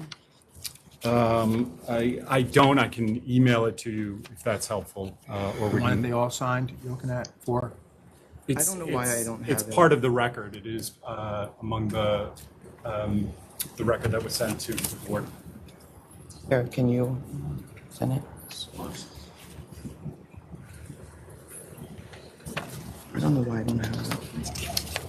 There's a letter that's signed by Brad Hoylman. Yeah, I don't have and- that. And Eric Butcher. I should have it. It's One on second. Page 21. Page 21? Is it page 21? Let me see if I can print it out and have Jonathan or someone bring it to you. Okay, I apologize, it appears that my equipment isn't working properly, but anyway, what it is that Rand has reviewed the application and provided a report. Who has? Rand Engineering and Architecture, DPC. And what we found here is this, is that given the proximity of the building and its location with regard to the Hudson River, the building will be susceptible to westerly winds, okay? What? Westerly winds, right? And now these westerly winds will create blooms from the exhaust from the What kitchen. kind of blooms? Blooms, there could be coning blooms, there could be fumigation blooms, there could be blooms, tunneling blooms. There's the EPA has a variety of. This is a first for me. I will give you that. This is a Okay. first for me. You are in the middle of Manhattan. No, we're on the edge of Manhattan, but Okay. you are in one of the largest cities in the world. Yes. And you're worried about extra blooms. Is that what your flume? Did I say that right? Blooms or flumes? Flumes. Flumes. Okay, go Okay. ahead. Flumes, okay? What it is how this wind and the exhaust air is going to be in contact with 150 Charles Street, okay? And with that being said, there's going to be a certain amount of air infiltration. And this air infiltration into the building is going to create a nuisance. Now, the New York City Mechanical Code, section 501.2, says that if you have an exhaust system in the building, it can't create a nuisance, all right? And that's what code is that? the New York City Mechanical Code. And that 501. isn't really something we refer to ever here. Okay. So if they're violating that, that's a problem for the city to Well, deal this with. is, right now, yeah, this is considered to be a potential violation. Isn't the new construction of the building blocking the courtyard? Isn't that to the west in the courtyard as well? Well, it's not a courtyard issue, it's an elevation issue. Okay, so with regard to where the exhaust termination is at the roof of 401 West Street, okay? And that will clear the lower sections of 150 Charles Street, okay? And the westerly winds, it will go forth towards this building, right? Without a doubt, this is going to happen. Okay, And is there anything else? well, also, if this exhaust air were to infiltrate the building, there's potential problems with regard to the And fire once again, alarm this is a system. building that's not even 10 years old, that it's going to infiltrate. Well, just because it's the age is not is not a correlation towards a building's performance. I've seen many brand new buildings that operate very poorly. Okay, so but there could be problems with the fire alarm system. Fire alarm system takes it analyzes particulates from cooking, or at least that's what can set off its sensor. And if there's an inundation of cooking exhaust into this building, it can create such problems. Have you guys thought about what would end up there if this guy doesn't end up there? Well, they own the building. I can answer that. We haven't, I mean, that's not our. Well, what if it was I somebody? don't know that it's our duty to It's not your consider duty, that. but obviously the people that are residents are complaining. They don't want something there. At some point, something is going to be there.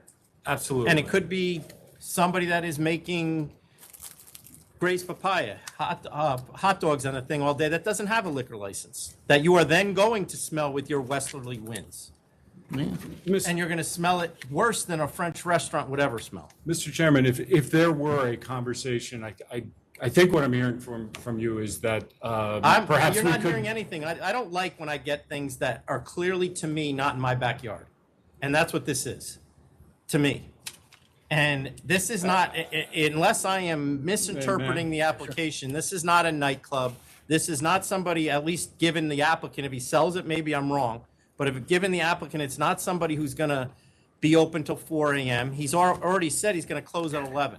This is, I don't want this near me. I understand that, Mr. Chairman. I haven't had an opportunity to address that. If I can, you've heard from the experts and you've heard from a resident, but I wanted to point out a few things. The elected officials that represent the entire area, not the backyard, not these residents, they represent the entire area. Senator Hoylman, Councilman Botcher, Assemblymember Glick, each one of them have come out against this in writing. As they do for the majority of liquor licenses in their district. They don't have to do that. They are representing the public. And this is a question of whether the public interest will be served.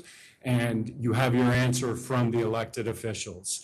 I'm not here to talk about other licenses. I'm here to talk about this application. In addition, Community Board 2 has unanimously come out against it. Community Board 2 does not represent solely the residents of 150 I don't Charles. want you to go through the application. I won't, but they 100% of Community Board 2 voted to oppose this. I am aware of I that. want- But you still have not addressed the not in my backyard, which is what this is. I'm telling you why there are additional issues to be concerned about. The other Yeah, issue. you told me that the westerly winds we have to concern ourselves with off the Hudson River. That's one issue. I don't know but what you I'm paid not- that guy, but my God. That's one issue, but I'm not done, Mr. Chairman. I have other things I'd like to speak to you about. I'd like to point out that this applicant has appeared before Community Board 2 4 times, a total of 4 times on 2 different applications. Not one time have they contacted the residents of 150 Charles or made any outreach beyond a photocopy of a notice posted to the Am to I the construction incorrect site. in stating that he went to the first community board meeting and there were dozens of people there in opposition to his application? That's not correct, because the first one, because I don't know that I would have wasted my time either. Giving Residents did not know, but going forward, Mr. Bernstein knew that had my contact information. He knew that I was working on this matter. He had Stuart Romanoff's contact information. He was aware, and still he chose not to follow the rules of Community Board 2, not to follow the requirements. It was not an oversight. Mr. Bernstein does not make oversights. He made a choice. He made a cost-benefit analysis as to whether this will work. And he decided that following the rules was not in his interest. And I submit to the committee that that the best evidence of behavior going forward will be looking at past behavior. That they will make similar cost-benefit analysis. You don't going come in forward. here a lot, so I'm assuming that you don't represent a lot of people on things like that. Am I wrong? I've been here before. I'm familiar with the Your workings. first assumption that Mr. Bernstein doesn't make mistakes, I think Tom can attest to the fact that that's absolutely incorrect. And I think Mr. Bernstein would attest to that fact. And second, I generally don't hold against an applicant what their attorney does or doesn't do. I try not to do that because that puts me in a position where I'm blaming someone who had no blame. I for hope that something you they might don't not in know my about. case, absolutely, but that's not the purpose of my statement. This was a decision made between Mr. Bernstein and his client. This is a calculated choice that they made that following the rules of Community Board 2, of the outreach and reaching out to your intended neighbors was not something that they were willing to undertake. Mr. Bernstein said it in the most recent Community Board 2 meeting. He said, I know. Listen, I just told you I don't put weight on this. Okay. Can we move to the next? Yes, absolutely, absolutely. In addition to that, on the application, there were several instances of inaccuracies of where on the questionnaire submitted, they misspoke. They said that Community Board 2 did not object to the interior restaurant. That's not correct. They did. They said that they misstated the distance of the courtyard to the restaurant. We are adamantly opposed to the courtyard. I can't imagine that this board would be willing to entertain the courtyard, seeing the closeness, the proximity to one child's room, but up and down that building is multiple residents, multiple families that have moved to this building and chosen this building specifically because there are no licensed premises There is a there. divide though, right? It's not like they can just walk from the licensed premise. There's a wall. There's a wall that right, they would have right. to climb over. They would the have to wall climb. to get down. My fear is not It's not a criminal secret. enterprise or activity. I don't fear that somebody's coming in. My fear is that the residents will hear every single word, that every time happy birthday is sang, every time people laugh, they will hear all of it. And it will disrupt their building. They did not choose the nuisance. They did not come to the nuisance. This building was built in this area with no licensed premises, and now they intend to have one. We're prepared to answer any further questions. I will remain here and. Well, did you have something you had to say? Yes. Okay. May I? Yeah. Thank you. Hi, I'm James English. Good afternoon. Congratulations, Commissioner Ford. My name is James English. I'm from David A. Kaminsky and Associates, and we represent the family that lives next door at 400 West Street to the proposed restaurant. And we're here to object to the application. We're right next door. It's a single-family home. That's a low townhouse that's on the corner of West and Charles. No. It's right next door. It's not on the corner. It's right. Not on the corner. It's not on the corner. It's right next door. It's right next door at 400 West Street. And excuse me, we oppose the application for various reasons. A single-family home, they have a young child there. The young child's room is right next to the proposed courtyard. As a matter of fact, their terrace basically swings over almost into the courtyard. And we're concerned about the noise, of course, that the proposed restaurant would create. We are concerned about the garbage, littering. As far as garbage pickup, we're right there on the West Side Highway. All right, the West Side Highway is be a dangerous roadway, and if you have patrons coming out of a restaurant or patrons coming from drinking and so forth, right onto the West Side Highway, that creates dangerous traffic conditions. But that's on the other side. That's on the other side. And again, you're talking about the West Side Highway, which must have, what, 1 million vehicles a day? Right, but it's not on the other side. It's Associated noise. And the associated noise. It's a constant hum of noise from the West Side Highway. So if they're dropping off and picking up garbage and everything else on West Side Highway, I can't see how that affects this condominium. It's on the other side of the building. we represent the family that lives right next door. We're not on in 150 Charles, we're not part of that building. We live right next door. We're on the West Side Highway, right next to them, on West Street, right next door. All right, so the patrons that come out of that restaurant for a cigarette, for conversation, for those things, they're standing in front of my client's property. Smoking cigarettes, doing whatever they do, talking and so forth, it's in front of my client's property. If they're parking, whatever traffic conditions that they're creating in front of that on the West Side Highway is creating it right in front of my client's property as well. And so, and like we're saying, the garbage pickup, okay, any kind of pickup, deliveries, Uber drop-offs and so forth, we're talking about the West Side Highway, all right, and off the West Side Highway, all right? So it's creating a hazard in front of my client's home with regard to the traffic. They've already caused, I guess with the construction, they've caused rodent infestation issues with regard to my client. I understand that, okay, you have construction going on, but the infestation was ridiculous. And there's no food there yet. Say again? There's no food there. No, he's talking about the building construction, which the applicant had nothing to do with. Right. I'm assuming he's leasing this place, right? No, he's constructing. He's the owner. He's the landlord too. He's the owner. Okay. And we've My mistake. Yeah, so we've had issues with regard to the construction going on and them damaging our property and just issues with regard to the construction and them not valuing our rights and protection of our property. So we can see going forward that there's going to be no concern with regard to my client, and as well as a counsel said, they didn't reach out to my client to let us know that they were going to be putting applications in for the liquor license and so forth. We found out by happenstance, and then we notified the residents in the neighborhood as to what was going on.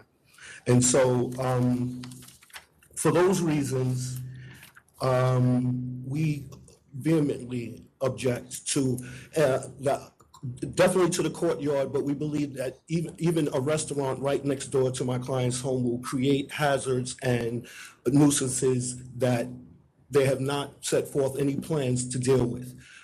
These concerns have been raised by us, and they have not been addressed appropriately by the applicant. Thank you. Thank you.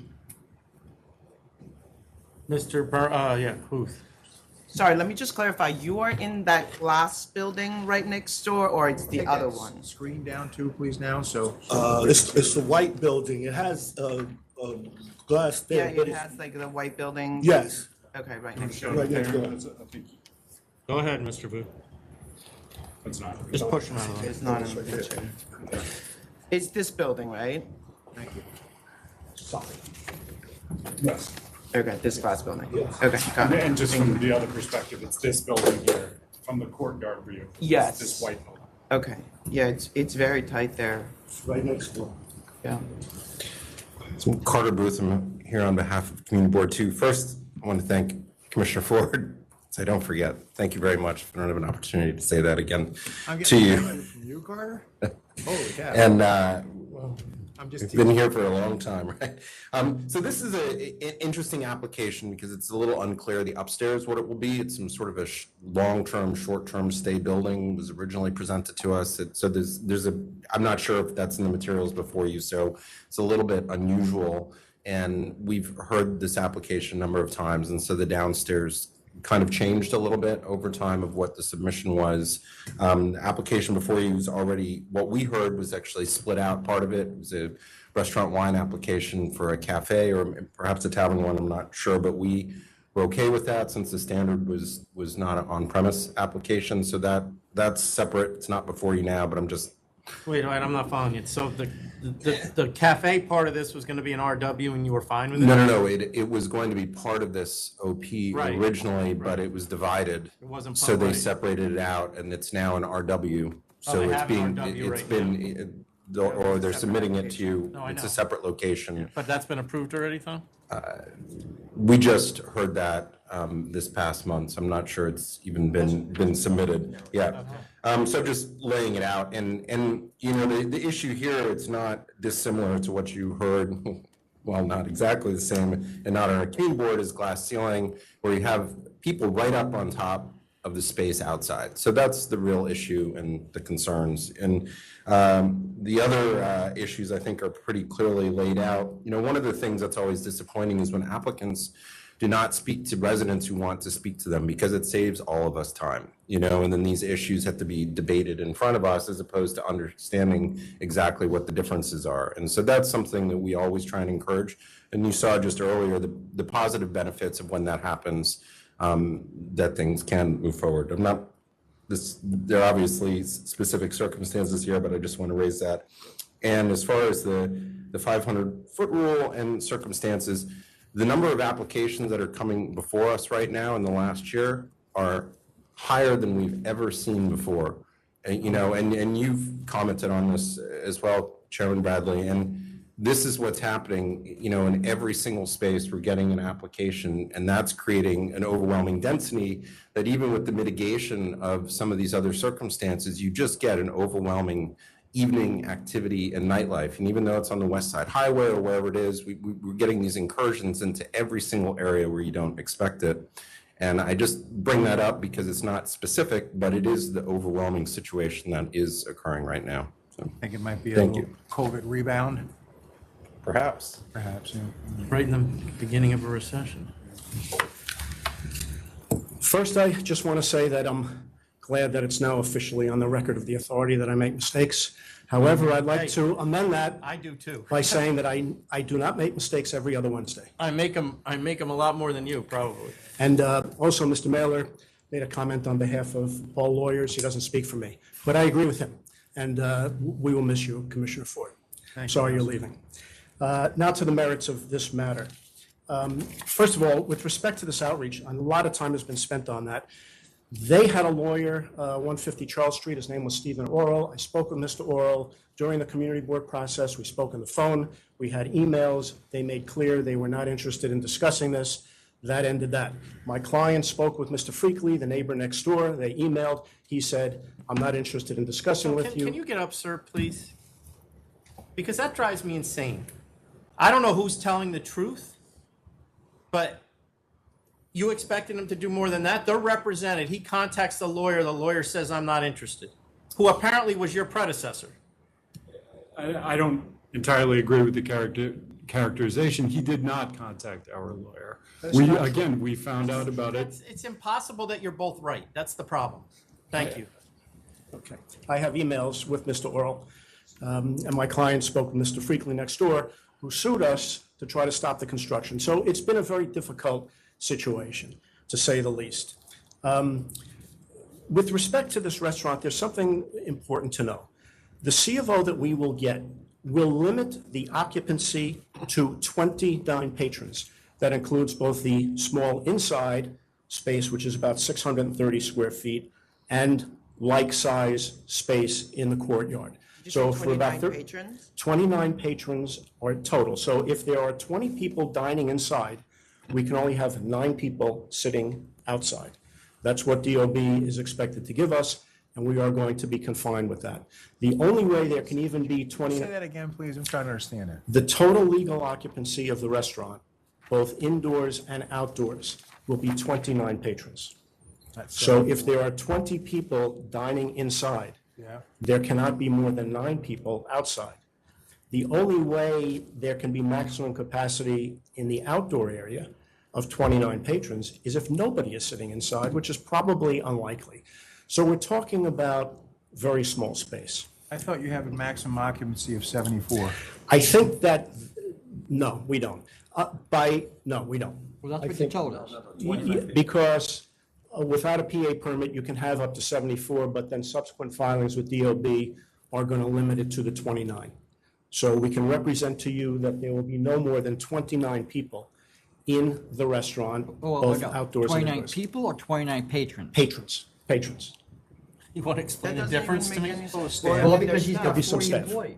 40 employees. So the 40 employees also needs to be corrected because that's the hangover for when we were filing with both the cafe. Were you here earlier? Yes. If there are changes in the application, you need to tell us before you show up at the board meeting. I understand that. When we filed the amendment to separate the spaces, that should have been changed. It was not. That's one of my mistakes. I apologize for that. We can correct it if need be. So is the diagram we have, Correct. let me finish. Is the diagram we have, the space you want licensed, the liquor license, or does it include the space for the beer and wine license? The amended drawing is just for the liquor license, not And for then the that- beer and wine. And you followed that with us. We did.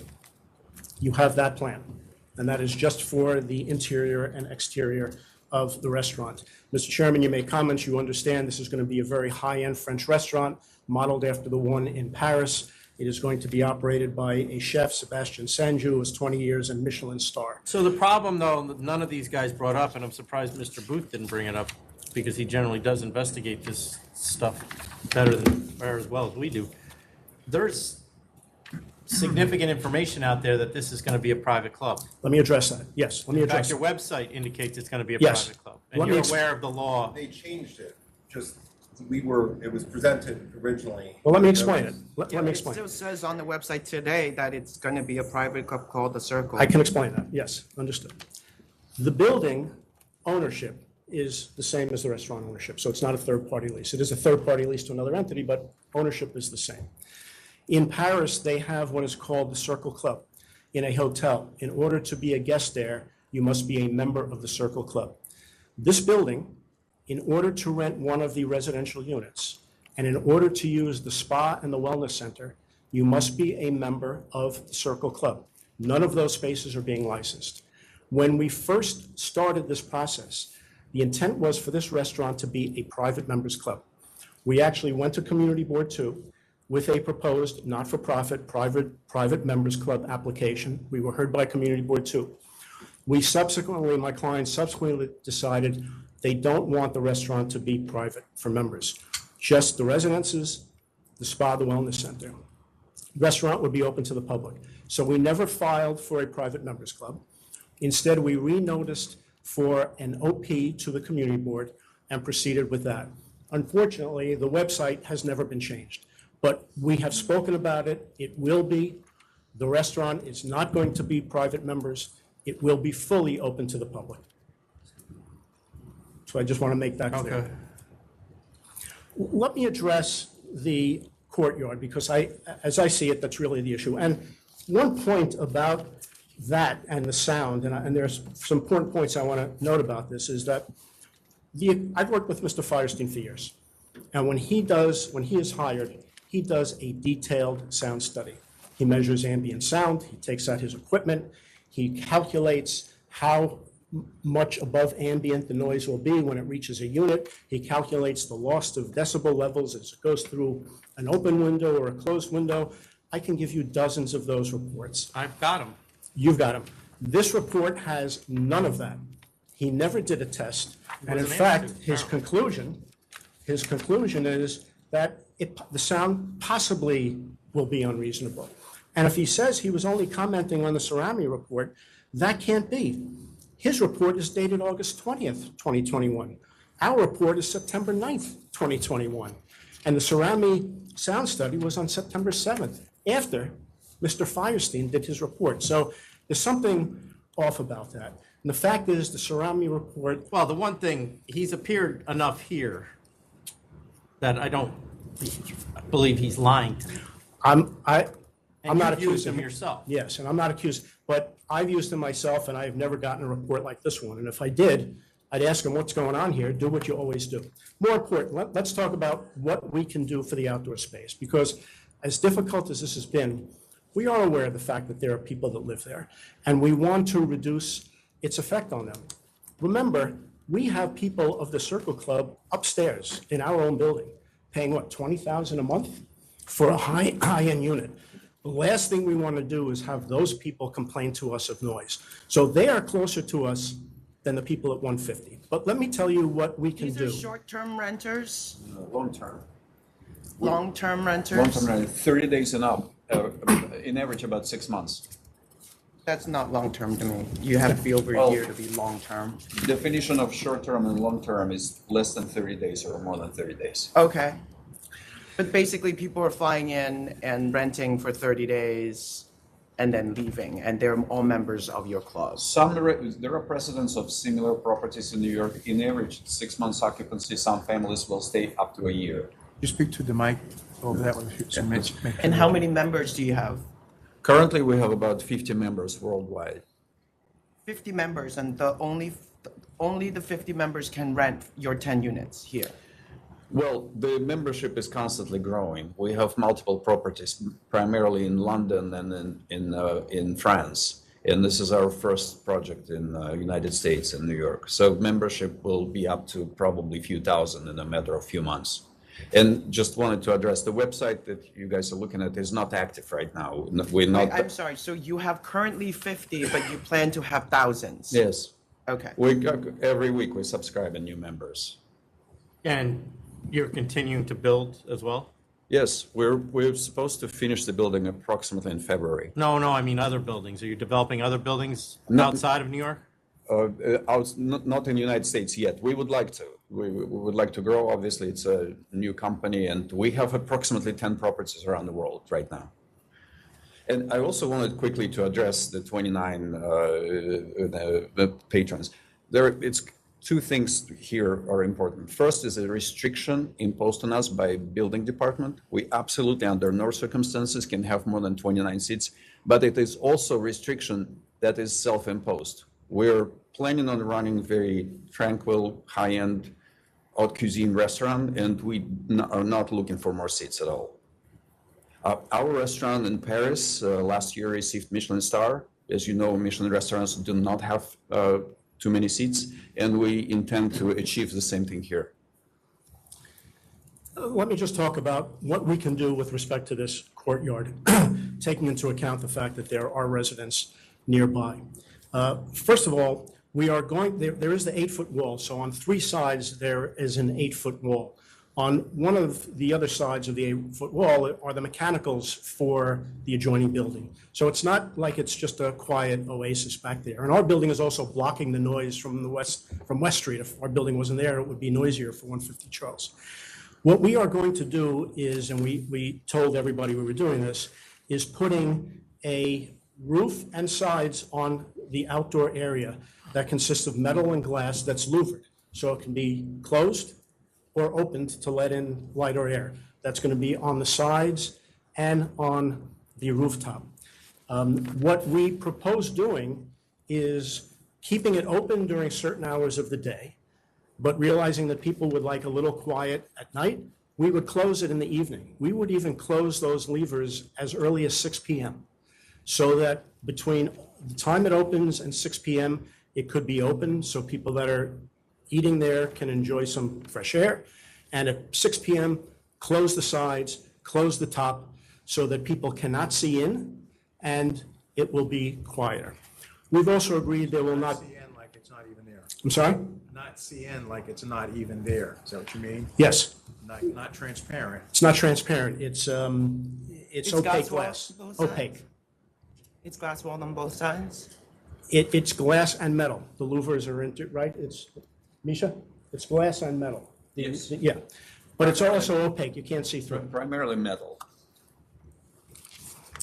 There will be no music outside ever at any time, and there will be no private parties outside. No events outside, no private parties, just for seated dining and drinking service only. We talked about the sound study that we have commissioned, and our sound engineer recommended a limiter indoors, which we will put on the sound equipment. Is there any kind of planting you can do? Is there space to? Yes, and we intend to do that. Unfortunately, I don't know if we have sketches, but we will do as much as possible. You can kind of On do the the perimeter. surround on Yeah. the perimeter. Yeah. The early closing hour, we talked about, the outdoor space would close by 10 p.m. during the week, by 11 p.m. on weekdays, interior closing by midnight every night, so it is not a late night venue. And as I said, we close the louvers at an earlier hour. There will be no smoking in that outdoor courtyard at all. If anybody wants to smoke, they'll have to go through the building and out onto West Street. What's the trash plan? There is a refrigerated trash in the building, so it will not be left overnight. It will be left out before pickup by the carting company. And that's left on West Street? Yes, it'll be left on West Street, and deliveries will also be on West Street. Yes. So, with those. And is that where 400 West, he's still here? Or no? Yes. Where's your garbage pickup? Right in front. Well, you're complaining about his, you don't know where yours is. No, I said if they have a restaurant with regard to the garbage pickup, that it's going to be picked up right in front, that it's in front of my clients. Right, but they're saying that theirs pickup is also right in front. There's already garbage pickup in front, is what you're saying. Yeah. Right. Garbage has to be picked up somewhere, all over Manhattan. Look, the fact is that probably 90% of the restaurants in Manhattan, other than those in Times Square and Herald Square and certain areas of financial district, are in residential areas. And we do, hopefully, good operators do the best they can to limit. Do you know who your carting pickup is yet? No, we don't. Okay, so because there are other commercial pickups on that street, so figure out what their schedule is and just try to add to that schedule and not create one more. That's what I always recommend my clients do, so we don't add another truck to the Yeah, because there are a location. couple businesses before you, so. In terms of the amount of garbage, again, you're talking about 29 patrons closing at midnight, so we do not expect to generate very much at all compared to other restaurants. I'm not going to address the westerly winds, other than to say there are so many restaurants along West Street, so they're all licensed, and that's clearly not a problem. In terms of the public interest considerations, there are only 3 active licenses within 500 feet, so we're just getting in under the 500-foot rule. I had 4. Am I miscounting? I think one of them, the information I got was one closed. That's what my most recent information. So this is not, and one of those 3 is in fact only a seasonal summer license. So this is not at all a saturated area. The area is zoned C1 6A, so it is for commercial and restaurant use as of right in this location. Let me just see if there were.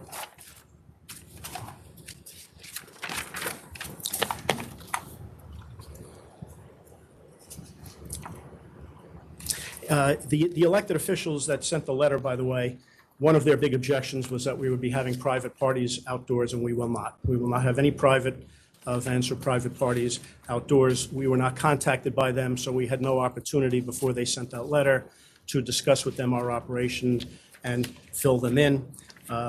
Just coming back for a moment to Mr. Firestein's report about music leaking out, he talks about bass. We are not going to have any bass live music indoors. It will be quiet background recorded music, and from time to time, we would like the opportunity to have live music, but we're talking about an acoustic guitar, or you can't even fit a piano in that space. So it's really going to be, by and large, just background, quiet background recorded music. So we think that with the restrictions that we are imposing on ourselves on the courtyard, we request that it be approved. Again, closing the levers at 6 p.m. so that it effectively becomes indoor space with no music outside, and not leaving any of the doors to the interior restaurant open. Okay, thank you. Are the members ready to vote, or do you have any questions? Hold on just for a second. It's back. Yeah, I don't want to hear what we already heard. I won't repeat anything. Go ahead. Said already. I just want to make a few points. And I'd like Mr. Firestein to be able to respond to Mr. Bernstein's criticisms as well. With respect I to... don't think he did criticize him. He just With- asked, why did he only do this? And I'm assuming because that's what you told him to do. However you would define it, I'd like him to respond to what Mr. Bernstein said. I'd like to point out this is a previously unlicensed space. I think that should be brought to the board's attention, and there are other licensed spaces available. Furthermore, what I'd like to point out is that Mr. Bernstein and the applicant are asking you today, the day that this is being heard by the board, to consider a backyard with the promise of the construction of some sort of sound mitigation structure, right? We have seen nothing. We have seen no plans for this. I have Googled louvered gazebo. If you have a moment, Google that and look at how wide open those are and how much sound is Well, going first to of be all, protected. from my understanding, it's not the first time you brought it up because it's in our paperwork. So I'm assuming the community board heard that option as well.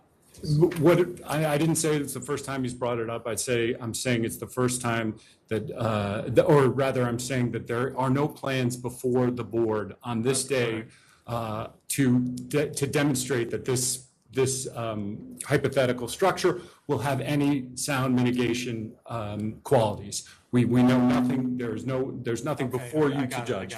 And an 8-foot wall does not protect sound from the photos. You saw the photos of the buildings and the residents above. An 8-foot wall is meaningless in that situation. If Mr. Firestein can respond to some of Mr. Bernstein's points. One final thing I would like to point out is that this applicant is 100% owned by Kirill Pizarev. This is not Mr. Pizarev, is that correct? Mr. Pizarev is not here, so any promises are not coming directly from him. He has not appeared at the community board's meetings either. It's a 100% ownership. Council is here, so. It's not. No, it's a company, and he works for the company. I'd like to bring it to the board's attention. Okay. I'd like Mr. Firestein to respond as well. I'll be quick. No, my report was dated January 21, 2022, after I reviewed Cerami's latest report. I clearly stated in my rebuttal in January 21st, 2022, it's their job to do their testing. I reviewed it. It was not sufficient. They did it on a windy day. They did it during the day. They didn't do it at night. Those are big problems right there. Mr. Bernstein talks about 3 walls and a roof that are movable. I'd have to see the specs on them. I have to see that because is it all 4 walls? Is it completely enclosed? If it is, and it's good sound transmission loss on these materials, fine. But if it's not, then it's not. If it's a roller cover, it's not glass. It's usually polycarbonate, which is a type of plastic. He said, no music or parties outside. Fine, but inside is a problem. I talked in my report about the difference between DBA and bass music. So in the hypothetical that you gave before, Mr. Chairman, I said that would be fine. To be fair, you did not do a test inside. No. So everything you're talking about is you're speculating. Have you ever been inside? No. Okay. Yeah. And, but they do have a report from their consultant with no specifics on the limiter, except to say that they want to have 60 dBA inside when the doors are open and 80 dBA when the doors are closed. Total, voice and music. Let me tell you how unrealistic that is. If I'm standing 3 feet away from you, not with a microphone, and I'm talking 3 feet away, normal voice, that's 65 decibels. One person. So it's completely unrealistic to say that the sound level will be 60 dBA inside. That's crazy. It would be at least 75, which is 3 times louder. I've been taking DBA readings while we've been sitting here. Yeah. It's generally around 60, 61, 62 dB. Depends where you measure it. Just here. Now Yeah. that I'm talking, it's closer to 70. Well, you're less than 3 feet from your little meter. But if you get 3 feet arm's length, it'll be about 65. Try it. All right, thank you. Okay. The doors will open and close if they're using the outside. So that's a problem. If they have any music whatsoever, including private parties, the music will have bass. If they say we're only going to have guitars and they're not going to have an upright bass, they're not going to have congas, they're not going to have an acoustic drum, that will not have bass. That's fine, but they have to stipulate that and promise that. Okay? All right, thank There we you. go. I had a comment as well. All right, this is your, Last- no, he can get one more, then you can finish. We're at an hour now. I just wanted to comment on the retractable roofs. Retractable roofs are generally a way to circumvent zoning regulations because they're not considered enclosed spaces. And so when you create them, you have no idea what they're made out of. Just as you've heard, you've seen a wide variety of these situations. And it's a reason that we have an issue with them is because it's not an enclosed space, but it's often you're asked to take them in as an enclosed space when that's actually contrary to the zoning situation. I don't know the specifics here, but I assume there's a setback required that's unenclosed, and this is becoming more and more common, so. Okay. Mr. Chairman, I wonder if the president can speak as well one more time briefly to respond. Go ahead. We're at an hour now. If you start repeating yourself, I'm cutting you off. I just want to suggest that if there was a solid wall in the back and there was no access to the front, to the backyard rather, it could be a solution to the issue. And I'm just appealing to you from the point of view of, Here, show me where you think the wall is.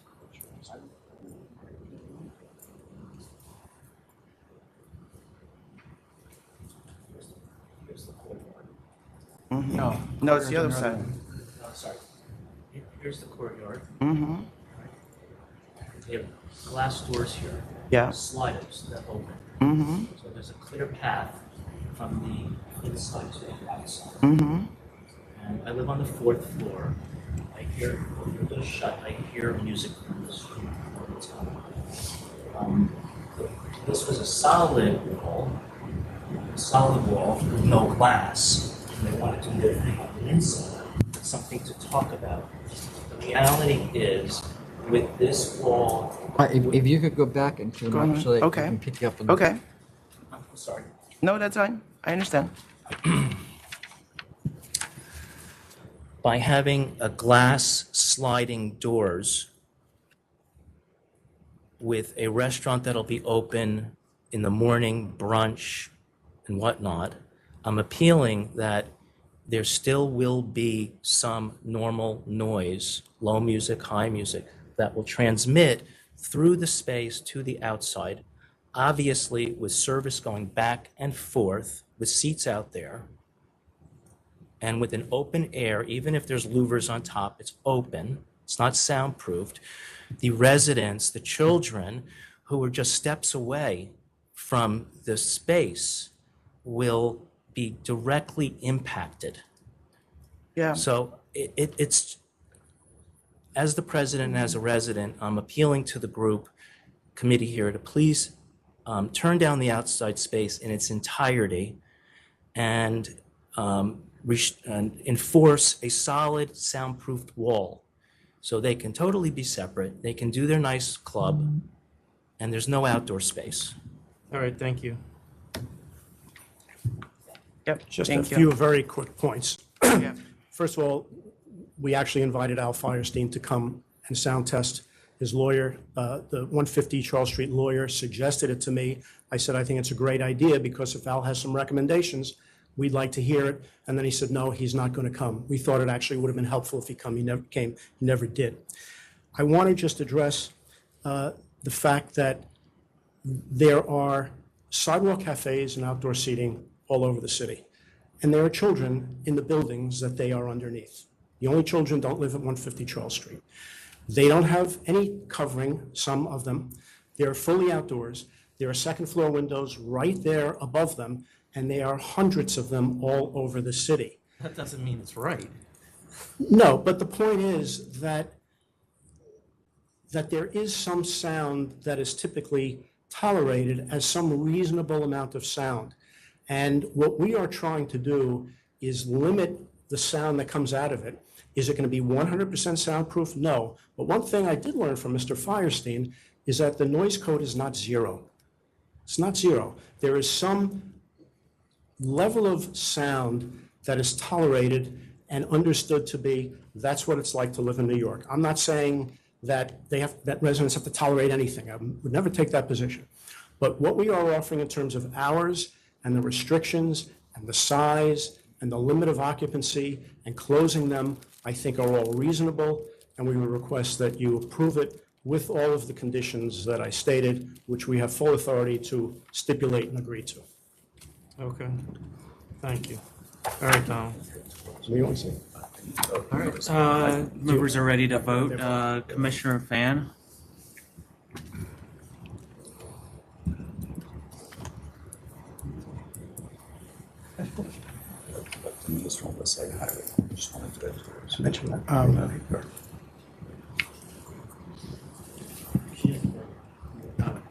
I was going to ask for a moment with council. Oh, yeah, let's do it.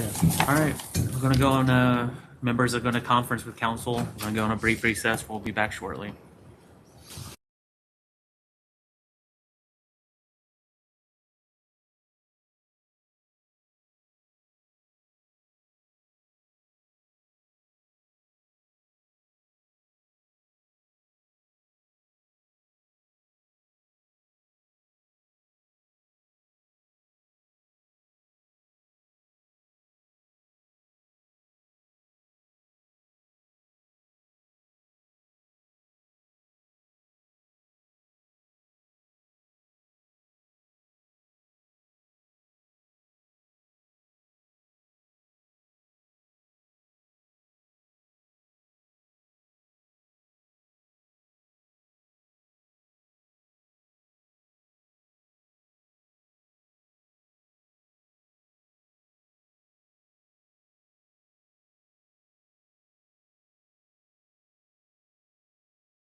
1 second. Let me stop. All right, we're back on the record after the members had a conference with council. Are the members ready to vote? Yep. Yes. All right, Commissioner Fan. All right.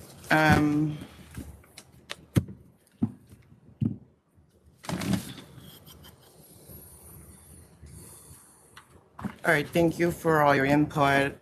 Really, I understand this is a contentious situation and it has to do with your home, so it's personal to many of you in here. Given that the floor plan that's submitted, it shows me that 29 patrons can actually fit inside right now. I'm going to vote to approve just internal service until midnight, 7 days a week. I respect the proposal to enclose the outdoors. I'm going to allow the process to continue for CB2 to get involved in this creation of this potential sound attenuation or proving mechanism that may get installed. And at that time, we can talk about using outside. That's where I'm at. So right now, internal service only, 12 a.m. closing, and for them to work with community board to enclose the outdoor. Yes. Commissioner Ford? So the outdoor space is not going to be licensed, and they would have to then apply again for an alteration application, just so we're clear about that.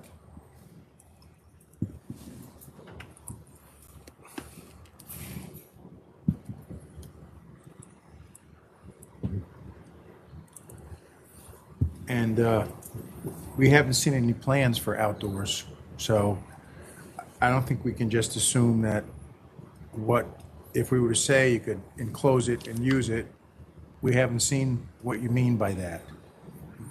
We can interpret what you mean by that, but Can haven't seen can I it. propose something? Can we put this over and I can provide that to you? The members are in the middle of voting right now. Yeah, and he's leaving, and you're not going to want him gone. So go ahead. So I'm going to vote to approve under the same limitations as Commissioner Fan has stated, indoors only for now. I'm having a hard time hearing him. I said I'm going to vote along with Commissioner Fan for indoors only for now, for the maximum occupancy of 29 for patrons, 29 seats.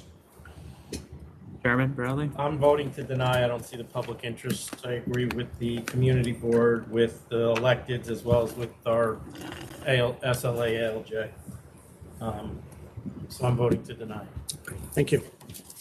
So the decision is? Inside only until Inside midnight. is the only licenses for the indoors? And we Yes, and come then back. you guys will work it out. Thank you. Thank you. Next is 1593, 3018 HP Ave LLC.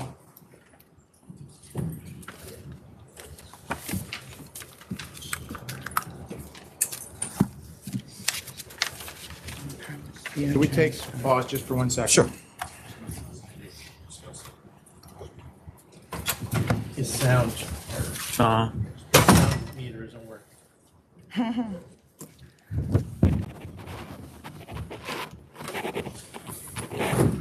feel like you always get stuck behind the long.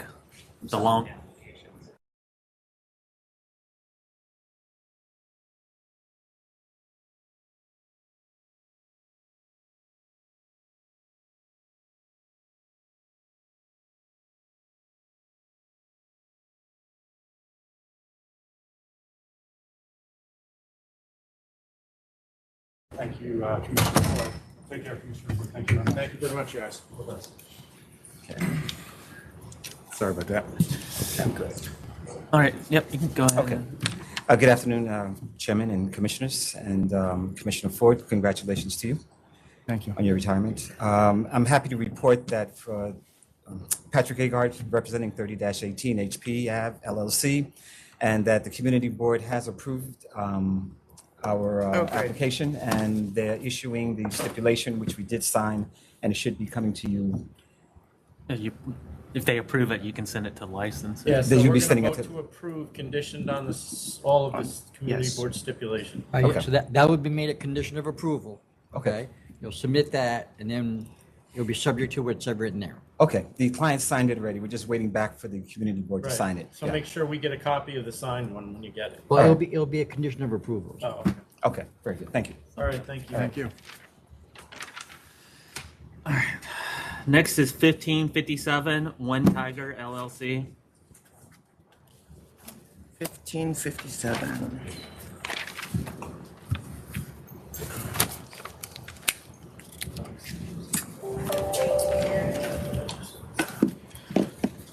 Good afternoon, Joseph Levy here on behalf of One Tiger LLC. I have with me one of the members, Andrew Lamb. I believe we have some opposition here, if you'd like to hear them first. And hopefully you've had a chance to review the submissions that we put forward to you. There's a lot of concerns because what was supposed to be here is not here. And even going through COVID, that doesn't excuse some of the basic agreements and the parameters on setting forth the license here. I think that outlined a number of issues there. Something that came up since the submission that was pointed out also that the new diagrams that they have before you actually violate the 200-foot rule as well, because they now have doors built into their corner space, which is within the corner of their building is 192 feet 7 inches from a Buddhist temple. And a part of the original application is that they would have some sort of a setback door. There was no declaratory ruling. There were some emails back and forth with Deputy Commissioner Roberts at the time with respect to that and representations on how the space would be operated. But now there are corner doors and there's exterior hardware and they're used as regular ingress and egress. And I'm just bringing that up because that's been submitted, been approved, and that's how they're operating right now. And the renewal is coming up soon. The other situations, I think that, some of the basic tenants, outdoor speakers, they have them. I was just there this weekend playing music. They told us they were taking them down a year ago. They've got TVs in this new bar area, which is a separately named bar when it was supposed to be an extension of the restaurant and the method of operation of what was inside. The original application here was simply for 70 seats, and while they were adding the space next door, it increased significantly because they were putting seats in the old space as well as the new space. So the application before used to extend the hours, our board was very split, and I was somebody who spoke in favor of the applicant at the time in front of our full board to allow the alteration to go through. And I think I'd spoken to a number of people since this space is open, and they're very disappointed to see what had happened. And obviously there's nuance, within all these things, what's technically a violation, what may not be, but the spirit is what's important. And that's something that people felt that the spirit of the alteration application was not fulfilled. And then, this is being treated as a separate venue by the applicant, all the things which, was Let me ask you this, so sure. did they make a deal with you that they wouldn't change their method of operation? So there are two They went and filed an alteration application which you guys supported, and then they didn't tell you that they were filing the method of operation change? No, they presented both applications before us, and we understood the application for the to expanding the space. It was primarily to have a larger kitchen, which is a lot of back of house space. It was to service which what they were doing then, I don't know if they're doing now, which was a takeout business. And there's also substantial seating outside. And the back of house space allowed for prep. As you guys all know, it's been a challenge for a lot of restaurants using the inside facilities to service all these extra seats that they've gotten from the city through the various outdoor dining programs. So we knew they were both there. We didn't have a problem with that, but what we had a problem with was the extension of hours. They understood that the stipulations were agreed to move this forward, and we knew that they would probably, should they choose to pursue it, would come here before you. And that's why we're here today. And So you're fine with the alteration, but you think the hours should stay where they are? I'm not so sure. The alteration that was presented to us is not what's really out there in front of you. We have a bar with 2 TVs with a full bar area, and their stipulations were no TVs, and it's an extension of the restaurant serving the Tiger menu and being an extra area of the restaurant to service walk-ins. So But it's basically a separate business, that's what you're saying. That's right, and the applicant, one of the principals on, Instagram, he says, he mentions it as their fourth venue. So, Right, and as so a they're separate trying to name. expand their current license to cover two businesses, basically, Right. because that's the way to That's get right. around getting a new license. Well, they're contiguous properties, so, they're connected, so They're not, connected inside? yes, that's my understanding. I've not been in there Just to, understand, the licensing board approved the alteration application only because there was a stipulation with the community board saying, we're still good with those hours. and we're very, we understand the circumstances of COVID, right? Obviously, this was an opportunity for them to expand their kitchen area, and we understood that, and at the time, but now, the biggest thing is there's speakers playing music outside. I know you guys are well aware of that. I don't want to belabor it. The pictures and submissions show the speakers on the walls outside. We were told in December 2021 that wasn't happening, and it's been happening all the way since then, so. Okay, thanks. 214 Center Street. Books have What they have to say. in the books. Yes, go ahead. All right, Joseph Levy here. Again, Andrew Lamb, one of the principals with me. I'd like to address some of the points that the community board made and then talk a little bit more about the application and the operation of the space. With respect. Also, I don't want to hear that. Can I talk to your client? Sure. Do you have speakers outside? Yes, we do. If you have them next week, you're going to get shut. Do you have TVs outside? We do not have TVs Do you have outside. TVs inside? We have TVs that is used for clients when they want to show You better presentations. get them so- out or you're going to get shut within a week. You've been told, you lied to them, you've been told for a year that you shouldn't have this stuff and you kept it. That's the quickest way to lose your business. So for the outdoor speakers, I don't care. Okay. Take them away. Go ahead. Outdoor speakers, we got it. Just point there was an extensive roadbed seating here as well as an outdoor shed. They had speakers in there. See, that's the problem, and that's what the community board problem is, and I get it. The outdoor shed, just because it's enclosed, doesn't mean it's part of the restaurant. I hear you. Please, let me just finish the point, and I think it'll make sense. It's gone. When we said we would take speakers out, they understood the speakers outside that were being taken out were the ones in the roadbed seating, which were the problems, which they did. They didn't intentionally not do something they should have. We hear you now. The outdoor speakers will be gone, but the roadbed seating is all gone. The shed enclosure is all gone. All of those issues are gone. All of that's the only outdoor And seating the there. TV needs to be gone. I That- don't care if they're showing That's music videos. that's inside. I understand. All right, why don't we adjourn this for 2 weeks? Why don't you get rid of all that stuff and then come back? How about we do that? Because he's been promised too many times for this to not happen. And then you get what you want and he's wasting his time. So let's get rid of the stuff and then you can come back November 9th. How's that? Okay. And then you can clarify why there are two DBAs trying to use one license. Yep. Mr. Ford and Chairman Bradley? Yes. Is the shed enclosure, is that on the Center Street side? Correct. Okay. And it's no longer there. Okay. As well as the roadway seating is also And Mr. gone. Booth, I assume you will check. And if you have time, please come back. Or you can send us a note if it's been removed. Yeah. November 9th. No TVs, no outdoor speakers. No speakers outside of the main restaurant, period. And that's right. I'll look into the alteration application, but if there are and whatever communications I can find, if there are doors that were intended not to be used for ingress, they better not be used. I don't want an explanation right now. They better not be used for ingress. All right. No. Next meeting. No issue. Okay, thank you. Next is 1597 Third Leaf Ventures LLC.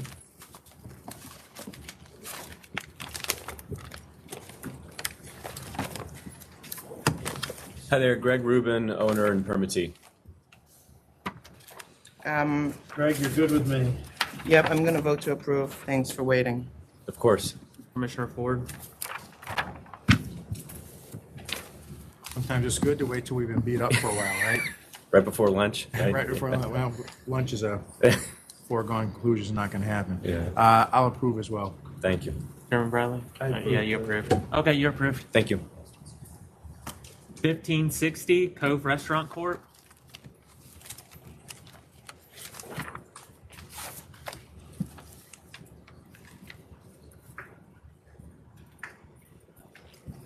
$15.60. Yes. Good afternoon, Timothy Allenwood for the applicant. What are your hours?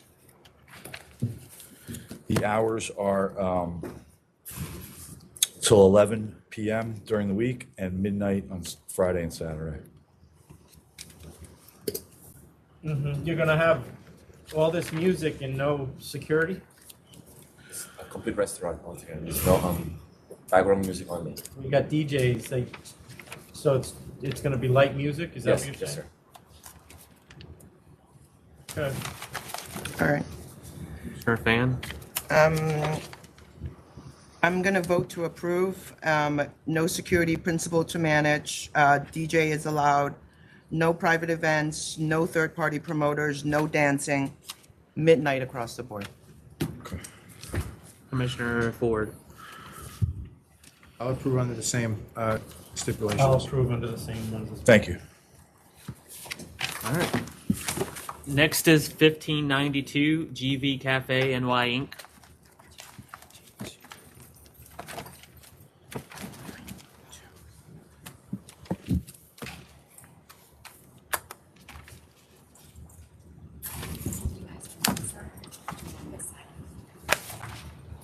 Good afternoon. My name's Jasleen Carr. I'm here today representing applicant GV Cafe New York Inc. regarding their application for an on-premise liquor license located at 13620 38th Avenue, lower level, Flushing.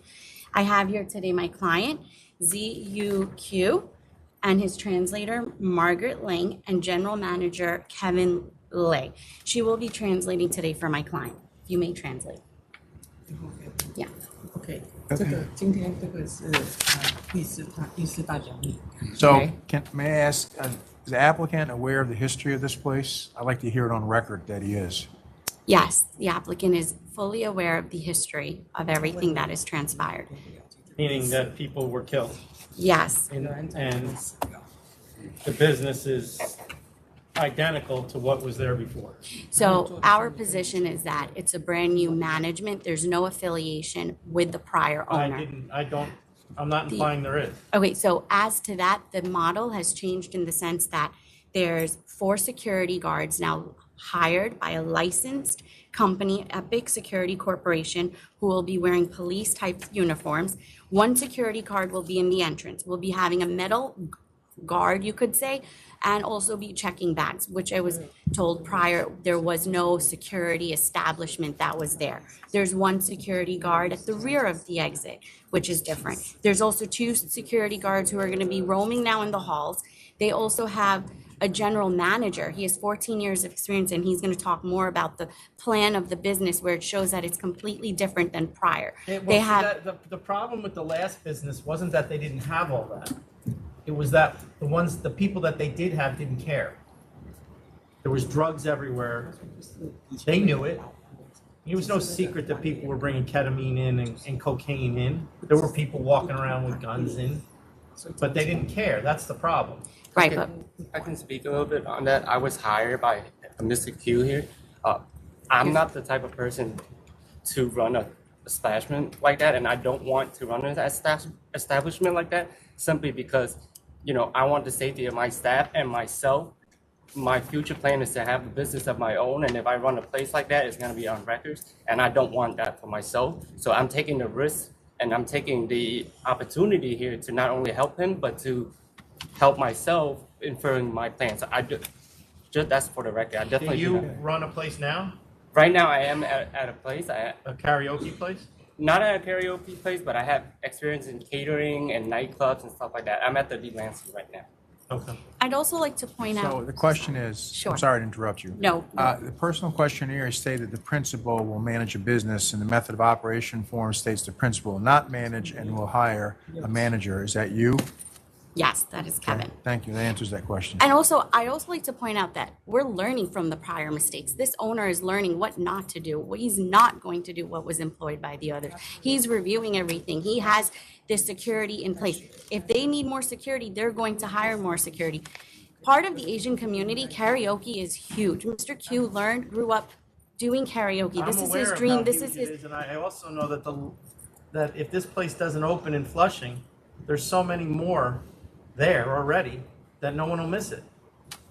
Well, So I mean, that's not really a good argument because they can live without this.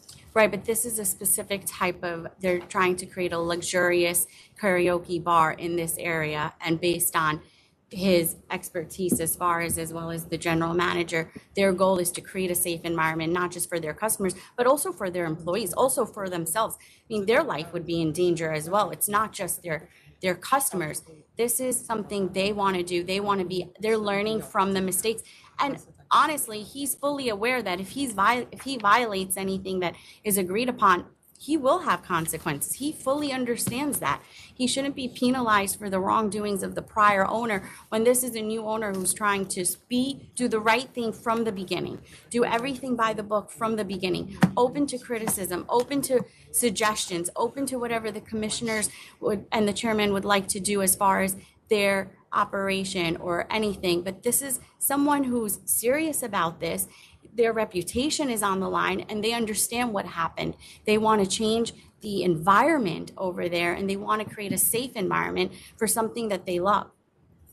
So, you know, it seems kind of light to me if it has a maximum occupancy of about 200 people, you're only going to have 4 guards. Yeah, no, they're going to have more than 4. Gotta have more than 4. No, it's going to be more. They are open to that. This is just what they started as their business model. They're open to having 5. I know in the area, there's one bar that has up to 5 guards, but we're open to as many guards.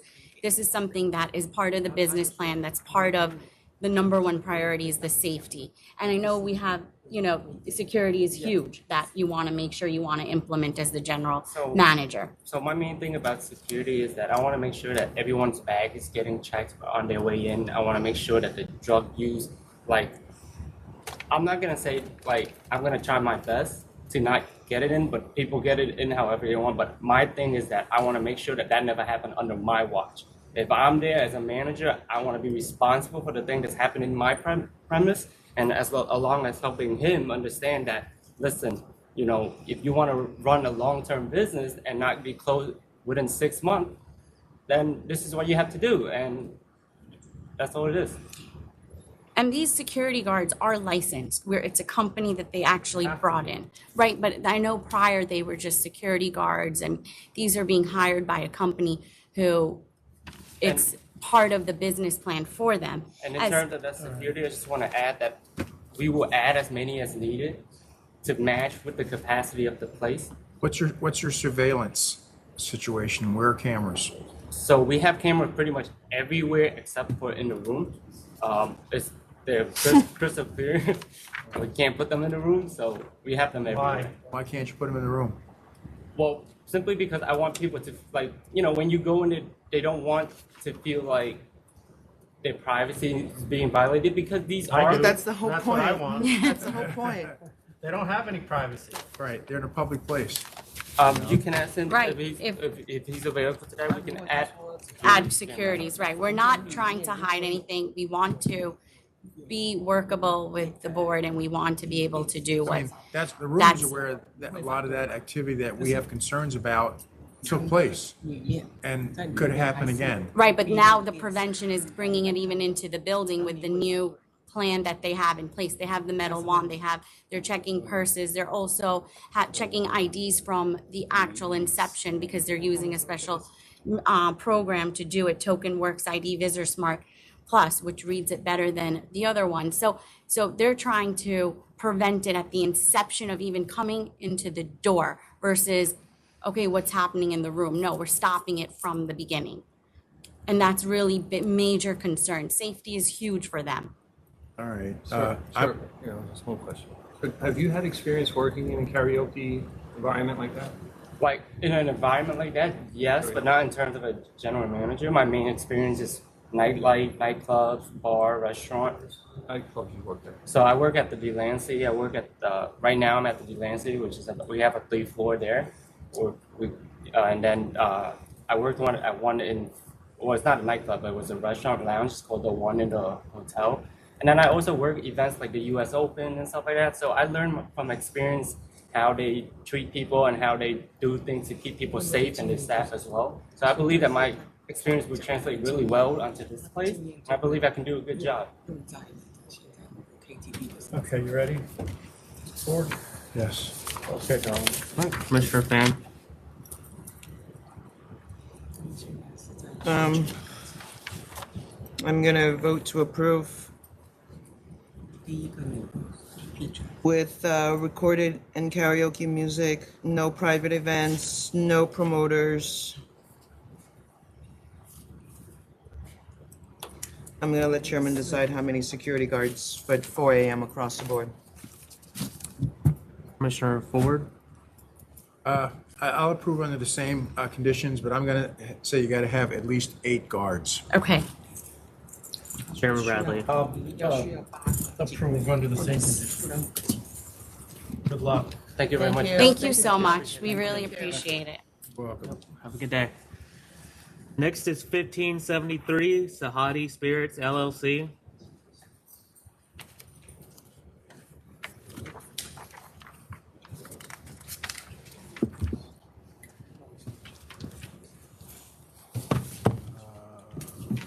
What number? Good afternoon, Mr. Chairman, Commissioners. Donald Bernstein on behalf of Sahadi Spirits LLC. With me is Christine Sahadi Whalen and her daughter Caitlin Whalen. They are 2 of the owners. Sahadi's currently operates a Middle Eastern food market, grocery, and restaurant that has been licensed for the past few years, selling food, wine, and spirits from the Middle East and Greece, Turkey, and Morocco, and some other areas. They are operating it in Industry City. It's a family-owned business for about 120 years or something. Christine's been in the business since she's 18. I think Caitlin is 4th generation Sahadi family member that's in the business. Industry City, as you know, is 16 buildings on 35 acres of industrial space that has as tenants over 500 companies, over 50 eateries and retailers, a daily workforce of 8,500 and 2.5 million visitors in last year. So the genesis of this store was during COVID. Their patrons would come into their store in Industry City, and they were able, under the then COVID rules, to sell food and wine and spirits. And it became very popular, and as Christine can tell you, a lot of customers asked for it. So what they decided to do in Industry City, as their landlord encouraged this, is carve out about 295 square feet of their store space. We have already filed and have an approved alteration application of their OP license to remove that space from their license. And that will be converted into a very small off-premises store that will serve wine, sell wine and spirits from primarily those areas, the Middle East, from Greece, from Turkey, some other countries, including Morocco. There's a proven demand for this because their customers are asking for it. They were already purchasing it during COVID, and I think there's a clear demand for that. There are 2 liquor stores in Industry City. Moore Brothers is very high-end. Karachi, I think if I'm pronouncing it correctly, is the other. Karachi is in Japan Village, is limited just to Japanese wine and spirits. Both of those stores have submitted letters supporting this application. They say because we will be focusing on wines from and spirits from the areas that I mentioned, that they do not sell those products and they have no objection. I'm not aware of any objections. Support from this closest store right in the same place, 400 feet The away. 2 closest. That's unusual. Blank Cortair, is that, am I saying that right? Courtier. They wrote you a letter of support? Moore Brothers and Japan Village, Karachi, both wrote letters of support. Mr. Bernstein, just for clarification, so the enclosed alleyway, which was part of the restaurant premises, is now at least partially unlicensed. Correct. There's an alleyway that goes from each side. Right, so the back, as I understand it, the back of the alleyway is still going to be part of the restaurant premises. No, there was part of the restaurant in the alleyway. We've taken that out. The entire alleyway now Yes. is unlicensed. Correct. And that's just I a think- public alleyway. I think Jules filed only for the front of the store. Now, that's what I'm saying. I She think- did leave, yes. she Right, did the, leave. the back of the alleyway is still part, Yes. and you can get to that space from the restaurant without going through the alleyway? You can get to the outdoor license space, is that what you're asking? Yes. The outdoor license space is attached to my cafe. We have double doors that open. It is not, the doors for the place that we're now looking to license as a store is a separate door. Right, It's got and its own door. anybody walking down the street could just turn into the alleyway and walk down the alleyway to either location? Yes. To get to the, absolutely. Yeah, it's a public alley. I think we're ready. Commissioner Fan? I'm going to vote to approve. Commissioner Ford? Very small store, very specialized inventory. You have the support from the closest store, so I'm voting to approve as well. Chairman Brown? I'm voting to approve. Thank you very much. Thank you very much. Next is 1595, JHER Inc., JHER.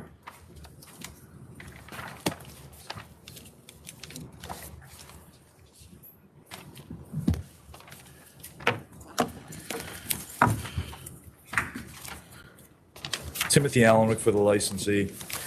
This is a corporate change, and there were a lot of mistakes made on the application. I have the two purchasers that were coming in are with me here today. That is Nirmala and Hashmukh Patel. Okay. So You don't see this a lot. 2 revocations, not 1. in 2008 and Yeah, 2009. they're out there, yeah. So I think they were, what they're telling me is they thought, oh, they're more than 10 years old. So, they didn't include it. Which, these things should never happen because they're fingerprinted and it has to be disclosed. I kind of wish Mr. Carabello was here. Who prepared Well, this? That's Mr. Carabello. That's why he doesn't come in. He never comes in, yeah. Well, but at least he's consistent. He didn't just not come in for this one. He doesn't come in. So, but, so the Arun, who wasn't feeling well today, I tried to ask him, I asked him to come. He's 72 years old. He wants to be less active in this business. He would retain 20%. And yeah, Nirmala used to work there like 10 years ago, back in 08 and 09, in that range. So, the application's been amended and. How are they related to each other? No. They're not related to each other? Yeah, just, Just friends. And how are they related to Arun? no.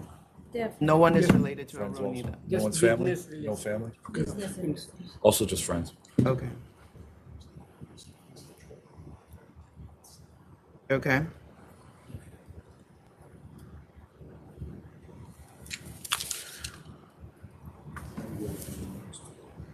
I think we're ready now. Commissioner Fan?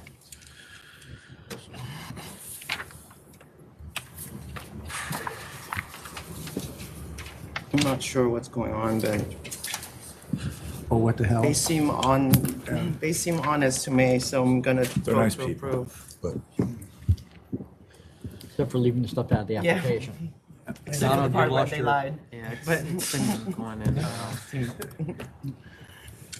It was a while ago, and I'm all about second chances, third chances, whatever, so I'm going to approve as well. Thank you. Chairman Bradley? I'm gonna, 2 revocations I can't really deal with, so I'm gonna vote to deny. Thank you very much. Good luck. Hey, Donald, can you do 1553, please? 1553. Next is 1553, 8 Wall Street Corp. Good afternoon. We're back. Louis Cesari for 8 Wall Street. At this point, we're I know I've worked with Mr. Amarato about the corporate structure, and we ran into something very interesting. Apparently, the State Liquor Authority has no records pre-2005, even the initial application. So Mr. Trofa, we believe was on the initial application. Eventually, he sold his share. There's nothing in CIG or? What? I looked, I didn't see anything. I have old licenses with me. You know, they existed.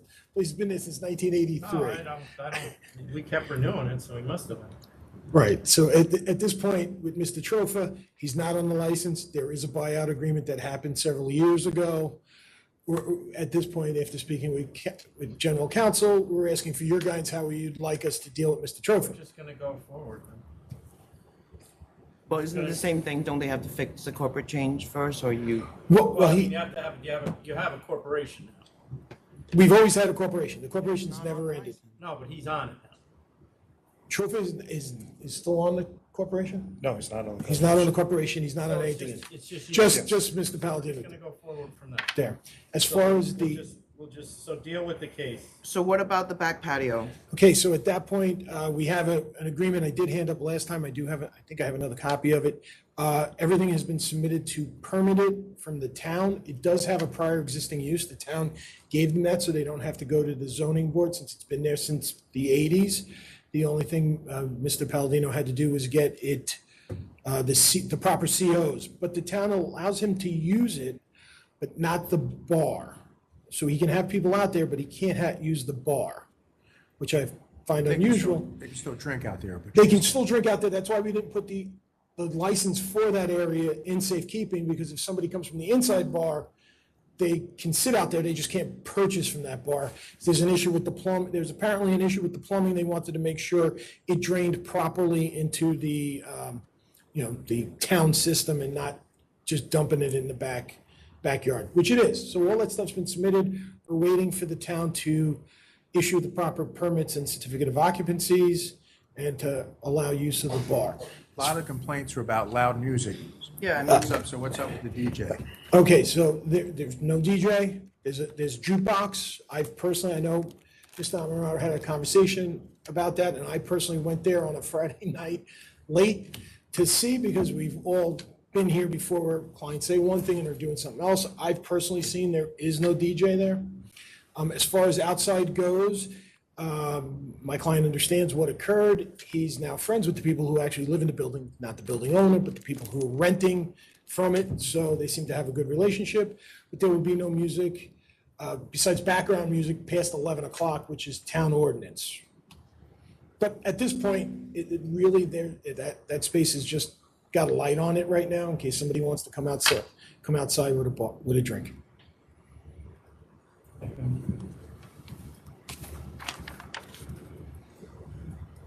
Ready to vote? Yeah. Commissioner Fan? I'm gonna accept. So it's no contest. We left the fine up to you. I was.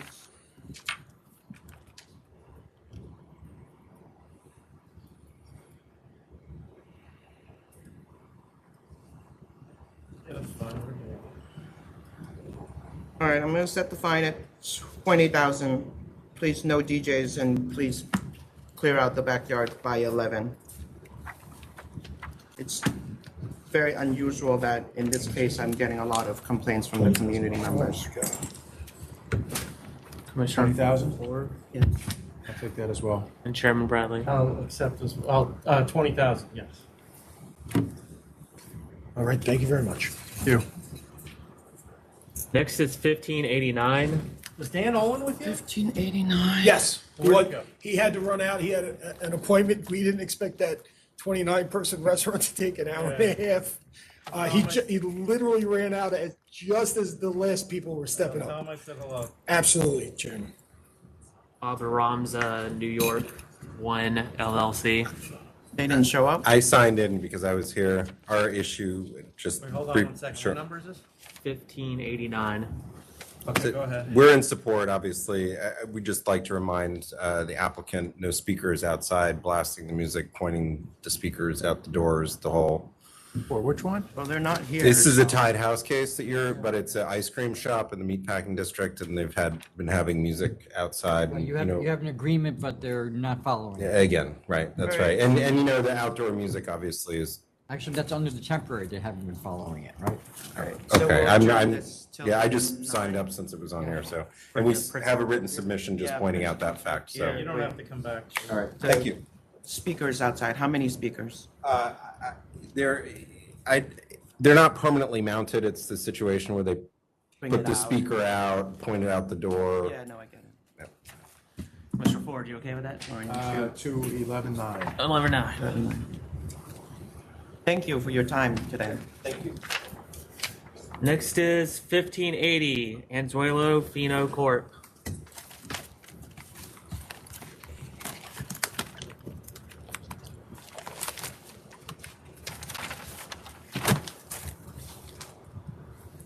$15.80. I'm gonna Yeah. withdraw this. Good afternoon, Rosa Ruiz. And dismiss. No, just dismiss it. Or withdraw. one or the Yeah, other, not right. withdraw. Dismiss Or or- withdraw charge 1, please. Withdraw charge. Sorry, I was making a note in my last one. What number was that? 1580. Men's room is empty. I can go back in there now? Okay. For all charge 1, so there's nothing, right? There's only one charge. Dismissed. Just Dismiss. dismiss it to be cleaner. Yeah. Okay, so charge 1 is dismissed. All right. Next is 1572, PAG 72nd Street, Inc. Yes, Rosa Ruiz, representative for PAC 72nd. Oh, this is Friedman's? Yes. Yeah, I'm gonna vote to approve. Thank you. Commissioner Ford. Yeah, the community board has come on board and supplemental, so I vote to approve as well. I'll approve. Thank you. 1552, Roses on Kent, LLC. Rosa Ruiz, representative for Roses on Kent. 52, you said? 1552. Yeah, it's the first one. Okay, and this one you got the approval, right? Yes, that was the one where supposedly a letter was sent disapproving and that we hadn't gone to the meeting, but we had met What's to a the few music meetings. situation? It's background music? It's just background, right? Okay. Your music is All right, I'm background going music? to Yeah. vote to approve 2 AM across the board. Well, the application said recorded and live music DJ karaoke. Yeah, Yeah. she's only approved Did you for change? background in the, Well, that's why Just you want clear that background? up. No. That's the applicant behind you, correct? Yes. Background. Stephen across the Clear. board. it's, recorded background music only, 2 AM.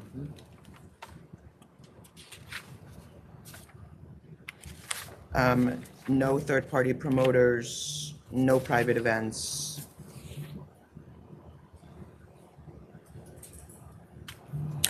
That's it. All right, Commissioner Ford I'll agree under the same conditions. and Chairman Bradley. I will also approve under the same condition. All right. Thank you. Have a good day. Next is 1584, 12 Spring Street, Rest Court.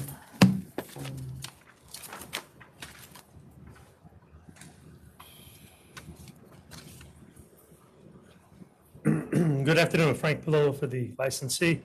Say it ain't so, sir. Say this was an early April Fool's joke. No, I'm gonna be taking up shuffleboard. Going to your haunts. He's I- gonna go live down in your neighborhood. You can visit him. I have to say, I really wish, when these, East Coast, yes.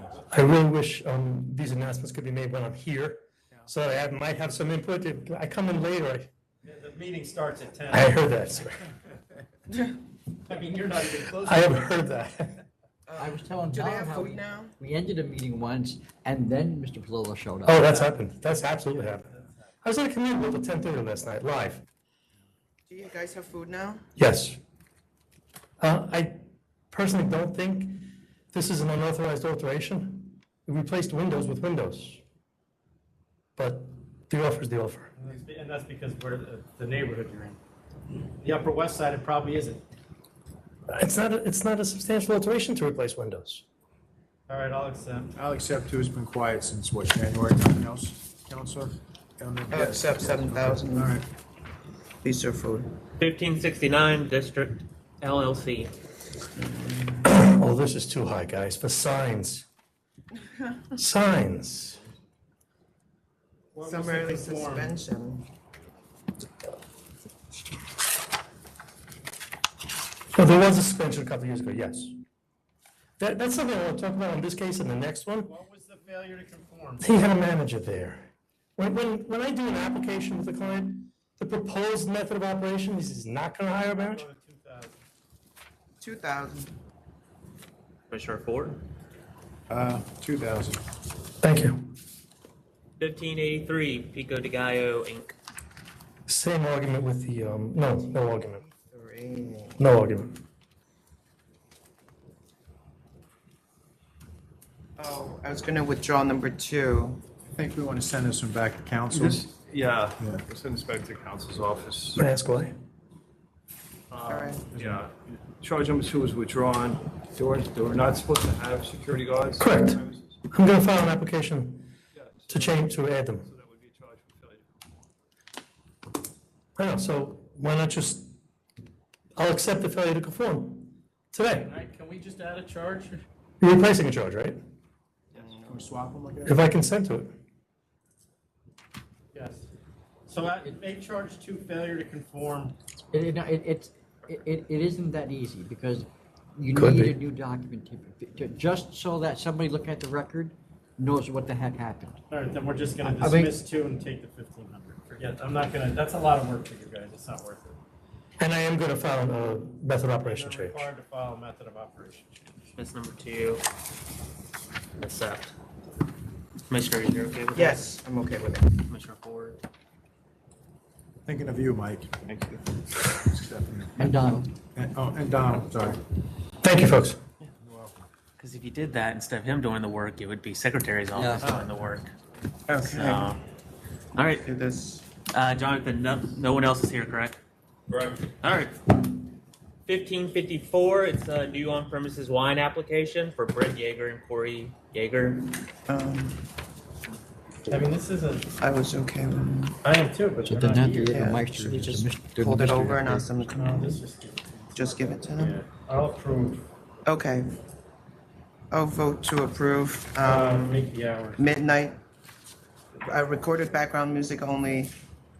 No, they're asking for jukebox and live. I don't really want to give them that. We're actually not even asking for recorded music.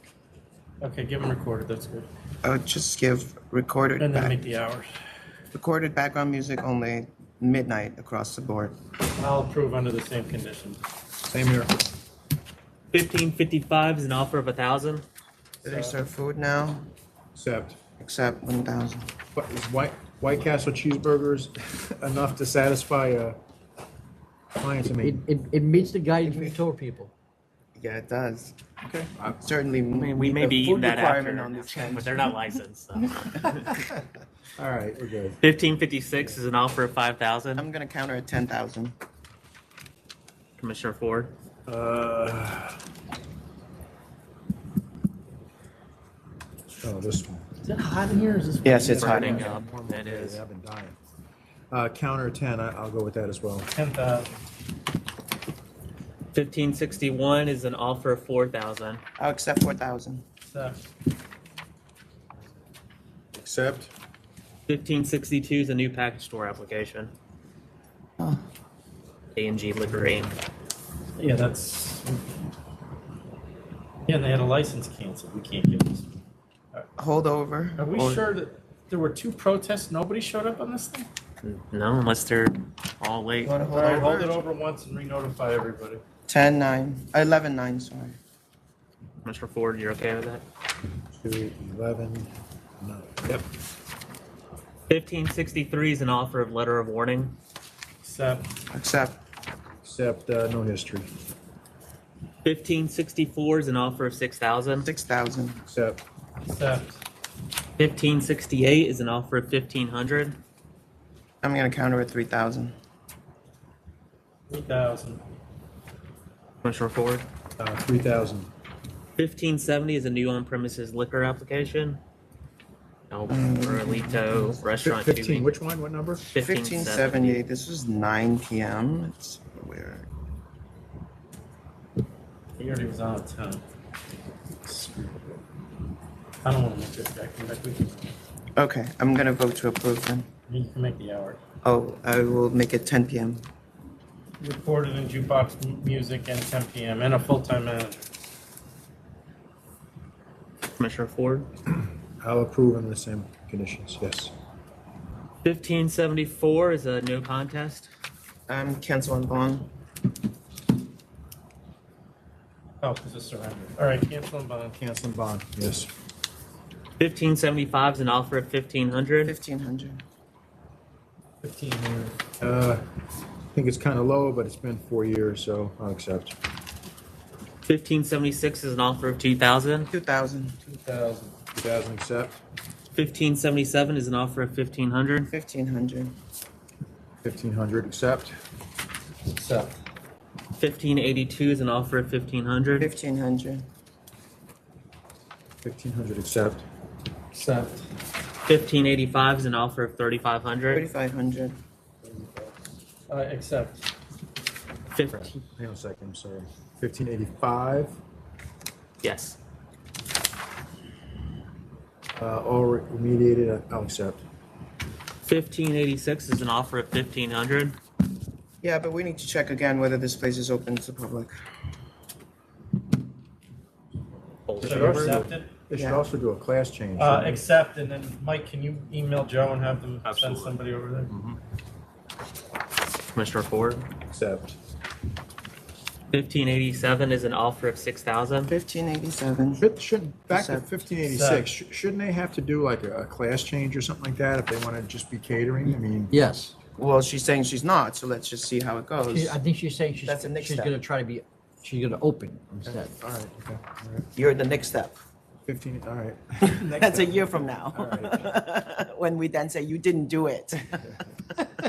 1587 is an offer of 6000. Accept. Accept. Wait, what number? 87. She already Oh, accepted. Oh, yeah, did you I already? accept. Okay. 1588 is an offer of 5000. 5000. Accept. Accept. 1590 is a new grocery store beer and wine products application. June and Min Corporation. 7-Eleven. I'm gonna vote to approve. I'm not, just because he had 6 sales to minor and just got canceled in 2021. I probably, if he was here, I You wanna probably wait? would. Okay, then let's hold it Yeah. over. 11-9. Let's give him a shot here. So over to 119. 11,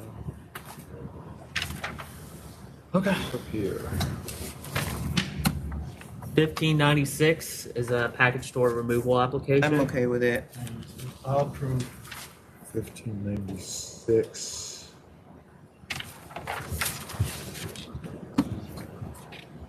Commissioner Ford. Footprint, moving about a third of this. Yes, I'll approve as well. 1599 is an offer of cancel and bond. Cancel and bond. Cancel and bond. Cancel and bond. 1600 is an offer of 2500. This is going back to counsel's office, Mike? We request that this be sent back to council's office. Yeah. Back to council. 1601 is a proposed advisory. Tom, you want to explain that quick? Sure, so we have an existing advisory regarding the minimum standards, inventory standards for grocery store. There are some parts of that that could be misinterpreted the wrong way. There was always an assumption that you had to have food as part of the inventory, so we're making that clear. We're also trying to emphasize the fact that these stores have to be open to the public. We've had issues with these dark stores trying to get applied, get applications, so this just emphasizes that part of it. And as under the old advisory, arguably you could have a store that only had toilet paper and beer. And that was never the intent, although I would say that the associations who helped drafted the prior advisories and who were consulted on this, you're all fine with it. That's why I thought Mr. Wexler was here for that, but I guess not. He was here for the regulatory, just to listen. Okay. Was he here? Yeah, Yes. he was in the back. Scott was here today? He was Doing here for. what? He was here, to, I guess, to listen to the split case. Oh, to see if anybody opposed it? Yeah. Okay. Commissioner Fan. All right, I'm gonna vote in the affirmative to clarify that a grocery store must be open to public, and also that food items must be part of the inventory. Commissioner Ford. I vote to approve as written as well. And Chairman Brown. I do the same. 1502 is a no contest default of pleading. 1602? 1602, yes. Withdraw charge 2. 2,500 is what I had. Yeah, we tried charge number 2. 3,000. 3,000. 1,000. All right, 1603 is an offer of 10,000 and 11 p.m. closing time. I'm gonna accept. Accept. 3. Oh, yeah. Yeah, we checked to when the kids were working. It was like 4 in the afternoon. 4:45. Yeah, I'll accept as well. 1604 is an offer of 2,000. 2,000. 2,000. 2,000 accept. 1605 and 1606 is an offer of 7,500. 7,500. 7,500. Accept. 1607 is an offer of 1,500. I would accept. Commissioner Ford. I'll accept. Accept. All right, Chairman, I have nothing else. Do you have anything? No, All hold right. on, I gotta. Meeting is adjourned.